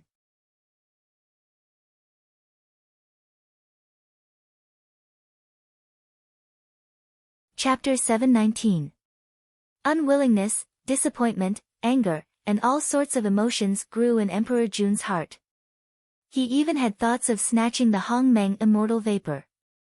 However, when he felt the cold gazes of the other quasi-saints, he woke up instantly and could only return to his original position helplessly. Emperor Jun, it seems like the Hongmeng immortal vapor is not fated with you. Kong Xian sneered. This also made Emperor Jun grit his teeth and glanced at Yi Xian and the rest with hatred. At this moment, only the Emperor of Fengdu and Kuanpeng Kong Xian had not drawn. Obviously, one of the three of them would get the Hongmeng immortal vapor. However, the three of them did not move forward to draw it. Some people might ask that this kind of drawing was too unfair. Wouldn't the people at the back have a higher chance of winning? In fact, this kind of drawing was fair. There were a total of 9 stones in the cloth bag. It was also a matter of luck. Although the people who chose to draw in front did not have a higher chance of winning, one should not forget that if the people at the front got the purple stone, the people at the back would not have a chance. At this moment, Kuanpeng and Kong Xian looked at each other. Both of them had a look of excitement in their eyes. This was because the two of them had a 2/3 chance of getting the Hongmeng immortal vapor. The one who was under the most pressure now was the Emperor of Fengdu. Although there were only 3 stones left in the cloth bag, if he drew the green stone, he would lose the chance of getting the Hongmeng immortal vapor. Fight it out. Suddenly, the Emperor of Fengdu roared in his heart. He strode to Huang Maji and reached his hand into the cloth bag. After a slight groping, he took out the stone from the cloth bag. Ha! When the Emperor of Fengdu looked at his palm, he saw a purple stone. He was stunned at first, and his pale face turned red. Then, he started to laugh excitedly. I got it! I got it! The Hongmeng immortal vapor is mine. The Emperor of Fengdu no longer had the majesty of a ghost emperor. It was as if he had turned into an excited child who was dancing with joy to express his excitement. Impossible! This must be the doing of this person. Suddenly, the monarch roared in anger. His face was extremely ashen, and he pointed at Huang Maji as he roared, "This person is a disciple of Fengdu, so why did he manage to get it when we didn't?" There must be something fishy about this. I didn't do anything. I really didn't. Huang Maji was so scared that he almost cried. His legs went soft and he fell to the ground. The pouch in his hand also fell down. 2 blue stones fell out of the pouch. Emperor Jun, what do you mean? My disciple's cultivation has been sealed, and all of you are here to witness it. How can he be a ghost? The Emperor of Fengdu's expression changed drastically as he reprimanded Emperor Jun. There must be a ghost here. I'm not convinced. I need to capture it again. Emperor Jun had already gone mad. He could not afford to lose the Hongmeng immortal vapor. At this moment, he no longer cared about his dignity. He looked at the Emperor of Fengdu with an indescribable murderous intent. Humph, Yi Xian snorted disdainfully. He looked at Emperor Jun with a sneer and said, How dare you, the celestial emperor of the demon race, be so shameless. You are a disgrace to the ancient demon court. Yi Xian, you. Emperor Jun roared after being berated by Yi Xian. He wanted to refute Yi Xian, but in the end, he did not because he knew that he was in the wrong. At this moment, the Emperor of Fengdu did not expect Yi Xian to stand up for him. This made him look at Yi Xian with gratitude. Since fellow Taoist Fengdu has drawn the purple stone, the Hongmeng immortal vapor should belong to him, Zhen Yuanzi said softly. This. As Zhen Yuanzi's words fell, the other quasi-saints' expressions changed slightly. There was great hesitation in their eyes, and there was even a faint murderous intent. Obviously, to ask them to give up the Hongmeng immortal vapor was like cutting off their hearts. Why, fellow Taoists, are you going back on your words? Landia frowned, and his voice became slightly cold. As the 2 quasi-saints spoke, and Yi Xian looked on indifferently, Emperor Jun and the others felt hatred in their hearts. They could only nod and remain silent. Thank you, fellow Taoists, for letting me win. When I become a saint in the future, I will never forget your kindness. The Emperor of Fengdu's face flushed red. He strode toward the Hongmeng immortal vapor and kept it in his bag. Emperor Jun and the others looked gloomy, but they did not make a move.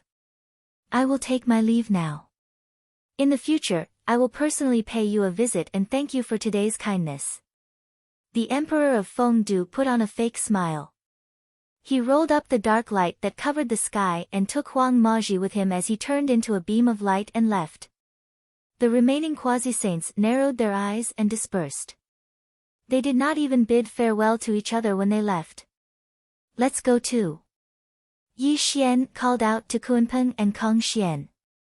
A golden cloud rose under his feet and he returned to the 33rd Heaven Celestial Court. Celestial Emperor, are you really going to give up on the Hongmeng immortal vapor? In the boundless sky, the void surged. Yi Xian was slowly walking, but the Kunpeng suddenly stopped him and looked at Yi Xian with an anxious expression. Yes, a worthy younger brother. Look at how Emperor Jun and the others left in such a hurry. They are obviously going to intercept Fengdu. We should go quickly. If we are late, I am afraid the Hongmeng immortal vapor will fall into the hands of others. Kong Xian also anxiously reminded Yi Xian. Ha! Suddenly, Yi Xian laughed. However, his laughter was very strange.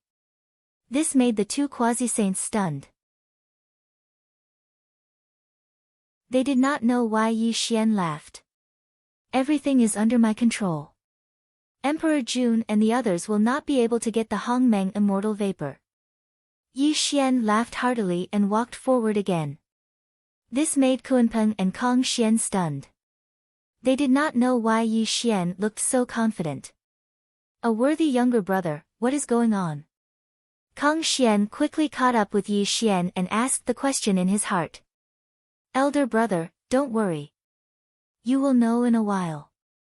Yi Xian replied with a smile.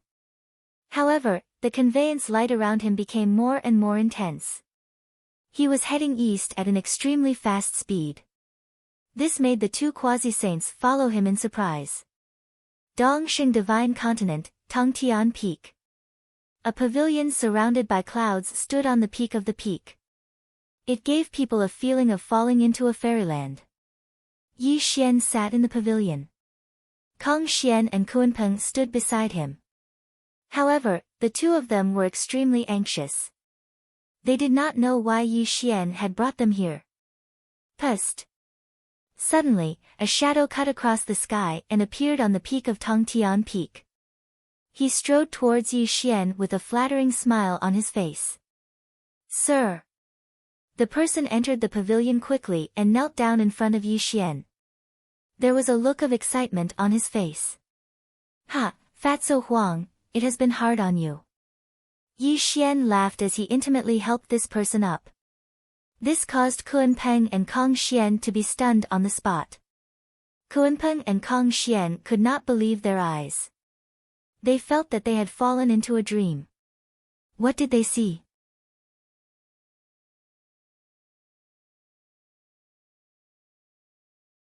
Chapter 720. Huang Maji, the personal disciple of the Emperor of Fengdu, appeared in front of them at this moment and bowed to Yi Xian. How could they believe this? Sir, how was Fatso Huang's performance? Huang Maji, no, he should be called Fatso Huang, laughed flatteringly at this moment. As his palms and fingers flipped, an item appeared in his hand. It was the Hongmeng immortal vapor that the sage-to-be desired. Ha! In the past 100,000 years, the most capable subordinate of Yi Xian is you, Fatso Huang. You really didn't disappoint me. Yi Xian laughed heartily and took the Hongmeng immortal vapor in his hand. Even though Yi Xian was usually calm, he was extremely excited at this moment. His body and mind were trembling to the extreme, proving how excited he was. They're really stupid.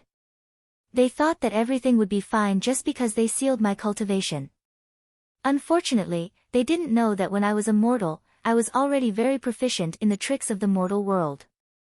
Even if I lost my cultivation, I could still give the purple stone to whomever I wanted. Fatso Huang laughed out loud. His face was full of flattery and a touch of complacency. Obviously, being able to play with a group of sage-to-be in the palm of his hand gave him a great sense of vanity. Well done. You didn't disappoint me. Unfortunately, from now on, you can't stay by the side of the old man of Fengdu, but it's not a big deal to get the Hongmeng immortal vapor. Yi Xian laughed heartily. Celestial. Celestial Emperor. What? What's going on? Kunpeng said in shock. Obviously, he was already shocked to the extreme. Until now, he still couldn't figure out what was going on. Let me introduce you. This is Fatso Huang, my most capable subordinate. In the past, I placed him in the underworld, and he was even accepted as a direct disciple by Fengdu. Unfortunately, the Emperor of Fengdu didn't know that this person is one of mine. Yi Xian was in an extremely good mood after obtaining the primordial violet vapor, so he directly introduced Fatso Huang's identity to the two of them. But, why is the primordial violet vapor in fellow Daoist Huang's hands? Kong Xian asked in surprise. Senior Kong Xian, let me explain.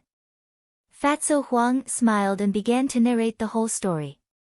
It turned out that when the primordial violet energy appeared, Yi Xian had sent a voice transmission to Fatso Huang, asking him to act according to the situation and seize the primordial violet energy if he had the chance.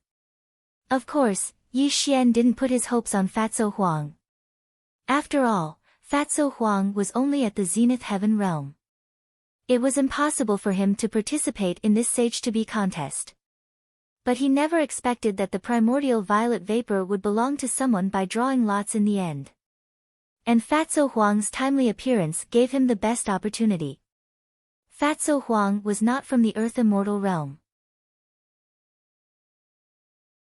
In the past, he had followed Yi Xian as a mortal and had seen many sinister people. His character was even more insidious and vicious. Although he wasn't keen on cultivation, he was extremely proficient in some unorthodox methods. This was also why Yi Xian valued him. A small mortal trick could directly cover the sky and the sea. The sage-to-be couldn't use their cultivation to check it. Naturally, they didn't know that Fatso Huang had already played tricks in the cloth bag. Moreover, Yi Xian and Fatso Huang didn't need to send a voice transmission. They could understand each other's thoughts with just a glance.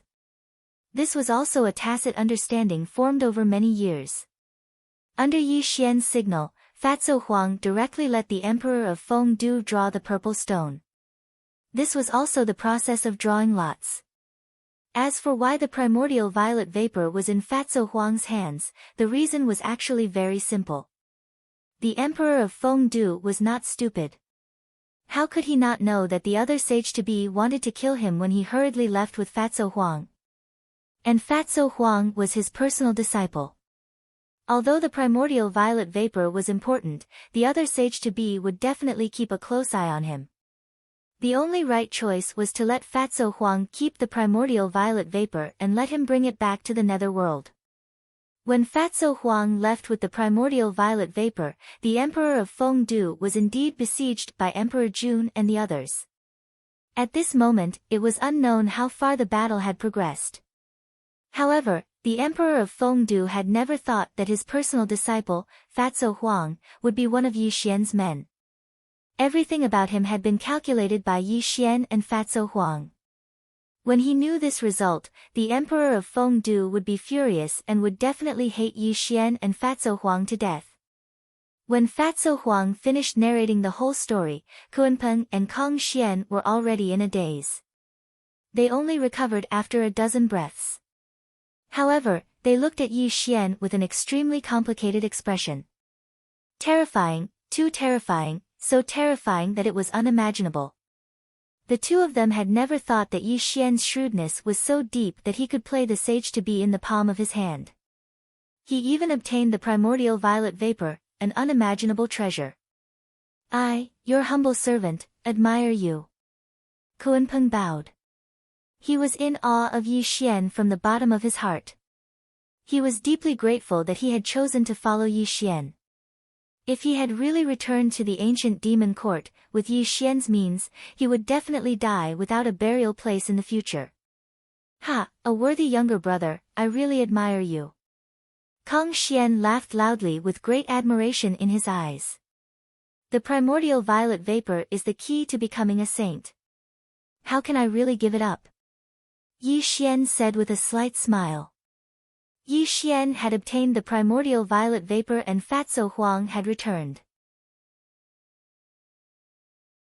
The two sage-to-be admired him from the bottom of their hearts. Yi Xian could be said to have won a complete victory. At this moment, the four of them were in an extremely good mood. My fellow Taoist, your trick is indeed a good trick. I admire you. Suddenly, an abrupt voice was heard. The void rippled and a Taoist in indigo walked out slowly. He was looking calmly at Yi Xian. Landia. Kuanpeng's expression changed drastically. Black and white demonic light burst out and an extremely terrifying power bloomed. He looked at Landia with an extremely solemn expression. Landia, you shouldn't have appeared. Kong Xian's eyes were cold and sharp. The five-colored divine light rippled out. He also didn't expect Landia to appear in front of them. Wouldn't everything be exposed to Landia? At this moment, Yi Xian narrowed his eyes and the smile on his face had disappeared. He also didn't expect that Landia would see through his trick and let him follow him here. You want to kill me? Landia smiled and walked slowly towards Yi Xian and the others. However, there was no aura around him. Instead, he smiled and nodded at Yi Xian. Back off. Suddenly, Yi Xian spoke softly. This caused the Kuanpeng and Kong Xian to be stunned, but they still restrained their killing intent. However, their gazes towards Daoist Luya were extremely unfriendly, and there was even a hint of seriousness in them. It should be known that Landia's cultivation was extremely high and he was not to be trifled with even among the sage-to-be. Moreover, his immortal slaying flying dagger had just killed a sage-to-be. Even if the three of them joined forces, they might not be able to kill him. If Landia spread the news that Yi Xian had obtained the Hong Meng immortal qi, it would definitely lead to an unimaginable calamity for Yi Xian. Clap, clap, clap. Yi Xian clapped his hands gently. He looked at Landia indifferently and said, "My fellow Taoist, you are indeed extraordinary. You can see through my trick." Ha! Landia laughed loudly and said, "Yi Tiandi, you must be joking. In fact, I didn't see through your trick. However, I was very curious. Emperor Jun and the others have already gone to kill fellow Taoist of Fengdu for the Hong Meng immortal qi. Why didn't Yi Tiandi take the Hong Meng immortal qi seriously? That's why I followed you all the way. I wanted to see what secrets you were hiding. So you see it now." Yi Xian stood up slowly with a gentle smile on his face. However, the world was gradually darkening.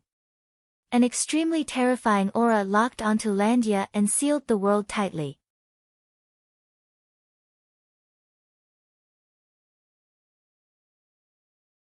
Chapter 721. Do you think you can kill me? Landia smiled. Only a dead man can keep a secret. Yi Xian said softly with a smile, but his smile was filled with endless killing intent. He looked at Landia with a cruel gaze. Dong, dong, dong. The void rumbled as killing intent overflowed. Kuan Peng and Kong Xian stepped forward, faintly blocking Landia's path. Their terrifying qi locked onto Landia, obviously not letting him leave this place. Obviously, the Hong Meng immortal vapor was of great importance. If this news were to spread, it would definitely bring endless trouble to Yi Xian. Only by killing Landia here could this secret be kept. Wait. Before Yi Xian and the other two could make a move, Landia suddenly spoke. The smile on his face disappeared, and the gaze he looked at Yi Xian with became solemn. "Yi Tiandi, can you listen to me?" Landia said in a deep voice. "Oh." Yi Xian narrowed his eyes and did not make a move immediately. He felt that Landia was strange. He knew that there were 3 sages to be on his side, but he still dared to appear in front of him. This was a big question. "Do you think that as long as you kill me, the news of you obtaining the Hong Meng immortal vapor will not be leaked?" Landia said leisurely. "Is that not the case?" Yi Xian sneered. "Fellow Taoist, your intelligence is indeed unparalleled. However, fellow Taoist, if you recall carefully, even though you did not reveal anything, this Huang Maji was unable to conceal his whereabouts." Luya pointed at Fatty Huang and spoke with a deep voice. As Landia finished speaking, Yi Xian's expression changed slightly, as if he had thought of something. His aura instantly became gloomy. Landia sighed and said, "It seems that you've guessed it. Although Huang Maji is fellow Taoist's man, fellow Taoist, don't forget that the Emperor of Fengdu gave him such an important item to bring back to the underworld. How could he not do something to him? Moreover, you should know that Emperor Jun and the others have been blinded by greed. They are currently besieging the Emperor of Fengdu. When they wake up and realize that there is indeed no Hong Meng immortal vapor on the Emperor of Fengdu, they will definitely know that you have obtained this item." "Sir, this..." Fatso Huang's expression changed as he looked directly at Yi Xian. Yi Xian did not waste any time. A beam of divine light shot out from his hand and instantly enveloped Fatso Huang. "Ah!" A painful cry came from Fatso Huang's mouth. A beam of dark light was forced out from his back. However, it instantly dissipated in the void as if it had never appeared. The great art of ghost heaven, traceless heavens. This is the Emperor of Fengdu's unique secret skill. He must have already known that you have obtained the Hong Meng immortal vapor and that his good disciple has betrayed him. Landia sighed. "Damn it." Bang! Yi Xian's expression was gloomy and extremely ferocious. He even smashed the mountain peak in the distance with his palm, proving how furious he was. Yi Xian had miscalculated one thing. These sages-to-be were all cunning old foxes. Although the Emperor of Fengdu had given the Hongmeng immortal vapor to Fatso Huang, he had also taken precautions against Fatso Huang. Moreover, Fatso Huang was just Daluo Jingxian. How could he have noticed that the Emperor of Fengdu had done something to him? What should he do? Something big was going to happen. Yi Xian was anxious and uneasy. His expression became extremely solemn. Although he had obtained the Hongmeng immortal vapor, he would become the target of public criticism if the news spread throughout the three realms. At that time, countless sages-to-be would kill their way to the celestial court. The celestial court would also face an unprecedented calamity. Perhaps it would be buried between heaven and earth in an instant. Hongmeng immortal vapor. This was a treasure that sages-to-be dreamed of and the key to becoming a saint. Even if the Hongmeng immortal vapor was in the hands of a saint, these sages-to-be would dare to risk their lives to fight for it, let alone Yi Xian. Sir, I. Looking at Yi Xian's solemn expression, Fatso Huang was extremely ashamed. If he had discovered that the Emperor of Fengdu had done something to him earlier, he would not have leaked the news. It's not your fault. I was too careless. Yi Xian slowly shook his head and comforted Fatso Huang. This was because Fatso Huang had already done a good job. It was his carelessness that led to his carelessness. Celestial Emperor, what should we do now? Kunpeng asked solemnly. Obviously, when the news of Yi Xian obtaining the Hongmeng immortal vapor was leaked, it would definitely attract countless sages-to-be. This was an unimaginable calamity for them. A worthy younger brother, do you have the heart to cut off all means of retreat? Suddenly, Kong Xian growled coldly. A ruthless look flashed across his eyes. Brother, what do you want to say? Yi Xian's expression changed slightly. He looked at Kong Xian, as if he had guessed Kong Xian's inner thoughts. The Hongmeng immortal vapor is of great importance. It is also a necessary item for you to become a saint. It must not fall into the hands of others. If a worthy younger brother is willing to give up the entire celestial court, Kunpeng and I will travel the world with you. We will even become your protectors until you become the seventh saint in the world. Then, we will rebuild the celestial court. As Kong Xian's words fell, the world became extremely silent. Kunpeng looked at Yi Xian with burning eyes. Obviously, he agreed with this proposal. The position of Celestial Emperor and the 33rd Celestial Court were just empty titles. If he gave up the entire Celestial Court, he could eventually become a saint. This price was not unacceptable. If it were Kunpeng, he would definitely agree with Kong Xian's proposal. Kong Xian and Kunpeng looked at Yi Xian with burning eyes. As long as Yi Xian nodded, they would not appear in the three realms until Yi Xian became a saint. Of course, this price would be the destruction of the Celestial Court. Because the various sages-to-be could not find Yi Xian, their burning anger would definitely fall on the 33rd Celestial Court. This would also completely destroy the Celestial Court. At this moment, Yi Xian frowned. He naturally knew that Kong Xian's proposal was right. This was also the best solution for him. However, Yi Xian did not immediately agree. It was not that Yi Xian cared about the title of Celestial Emperor, nor was it that Yi Xian was reluctant to part with the troops of the Celestial Court. For his own cultivation, he could sacrifice too many people's lives. However, there were some things that could be given up, but there were some things that could not be given up even if he died. This was Yi Xian's pride and his way of life. The jade pool of the Celestial Court and the Empyrean Ferry were waiting for him bitterly. Yi Xian had even taken care of the entire Celestial Court for him.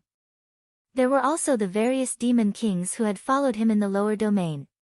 Yi Xian had once promised them that as long as they followed him, Yi Xian would definitely lead them to dominate the entire three realms. If he abandoned the entire Celestial Court, wouldn't he be considered a traitor? Yi Xian did not care about his reputation.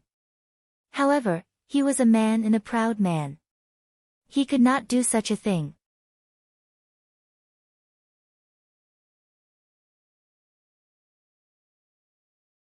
Chapter 722. The most important question was whether the Hongmeng immortal chi could make him a sage. As everyone knew, there were 3 ways to become a sage in the world. The other 2 were needless to say. Becoming a sage by relying on Hongmeng immortal chi was also called becoming a sage by virtue. This kind of saint ascension technique was the simplest. It required one to have primordial violet chi as well as an enormous amount of merit to support one's body. Only then could one become a saint. However, don't forget that Yi Xian walked the path of using strength to prove his Tao, not some path of virtue to become a saint. Even if he gave up on using strength to prove his Tao and chose to become a saint through virtue, where did this virtue come from? No, we can't give up on the celestial court. Suddenly, Yi Xian came back from his thoughts and rejected Kong Xian's suggestion. Kong Xian and Kun Peng's expressions changed slightly as anxiety flashed in their eyes. A worthy younger brother, you have to understand that now is not the time to act on impulse. Although we have given up on the celestial court, but, before Kong Xian could finish, Yi Xian shook his head slowly and interrupted, elder brother, there are some things that I can't tell you in detail. This method won't work at all. As Yi Xian's words fell, Kong Xian and Kun Peng sighed helplessly and could not continue to persuade Yi Xian. My friend, don't worry. In fact, there is a solution to this matter. Landya smiled and said. Yi Xian looked at Landya with a gloomy look in his eyes. He said in a low voice, what solution do you have?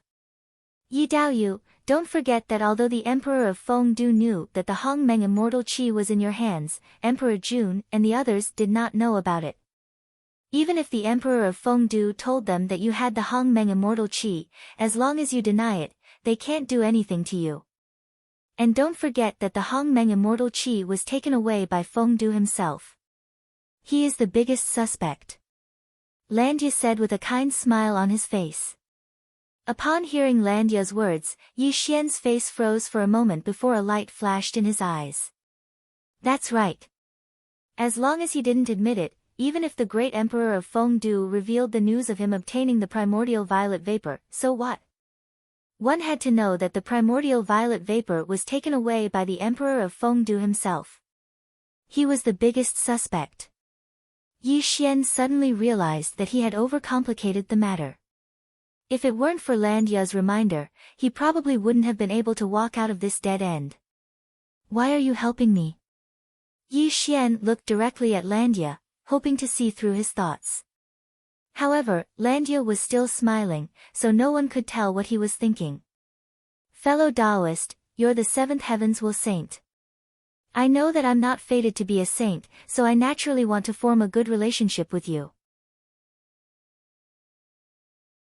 Other than that, I have no other intentions. Landya said leisurely, as if what he said was true. He just wanted to form a good relationship with Yi Xian, the future saint. Thank you for your reminder. Yi Xian thanks you. Yi Xian's gloomy expression was no longer there.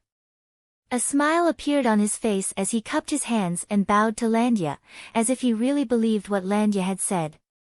Before I leave, I have to remind you of one thing. Huang Maji needs to conceal his identity. If Emperor Jun and the others know that he's your man, it means that the primordial violet vapor is indeed in your hands. At that time, even if you flatly deny it, it'll be useless. Landya spoke softly and then slowly disappeared into the void. It was as if he had come here to express his goodwill to Yi Xian and was thinking for Yi Xian's sake. Seeing that Landya had gone far away, the smile on Yi Xian's face gradually disappeared. A touch of coldness flashed across his eyes. Landya is not simple. Yi Xian murmured to himself. First there was Hung Jun, then there was Tian. Landya came first, Kun Peng said softly. Luya is too mysterious. Even I don't know his background. When the world was created, he was already a Daoyuo golden immortal. At that time, even though the 3 pure ones hadn't become saints, they still had to respectfully call him brother. Kun Peng said softly with a solemn expression on his face. No matter what his purpose is, the primordial violet vapor is now in my hands.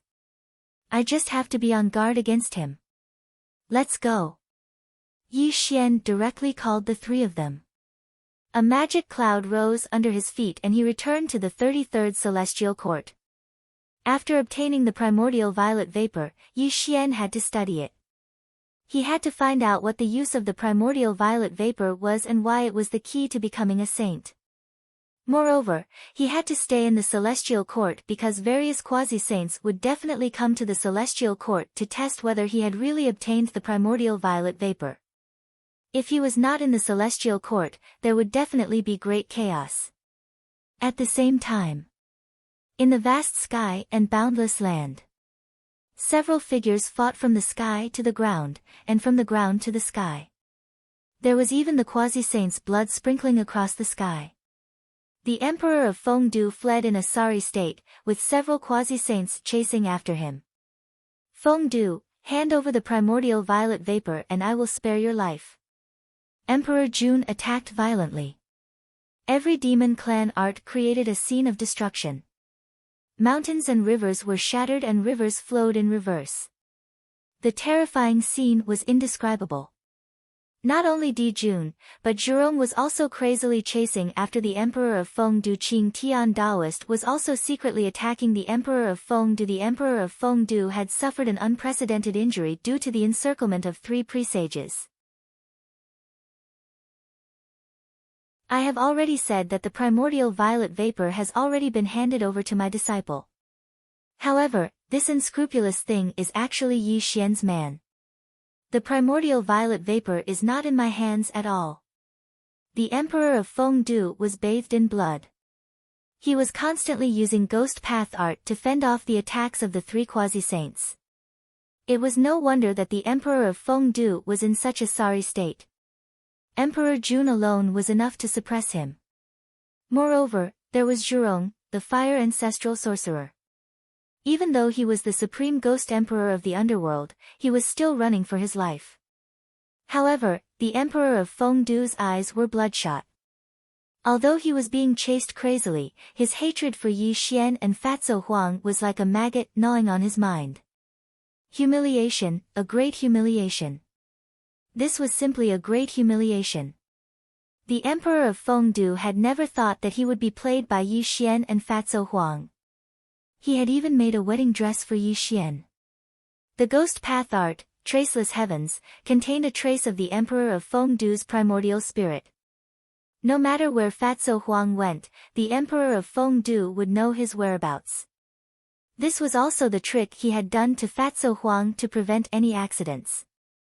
When he found out the truth of the matter, it caused the Emperor of Fengdu to fly into a rage.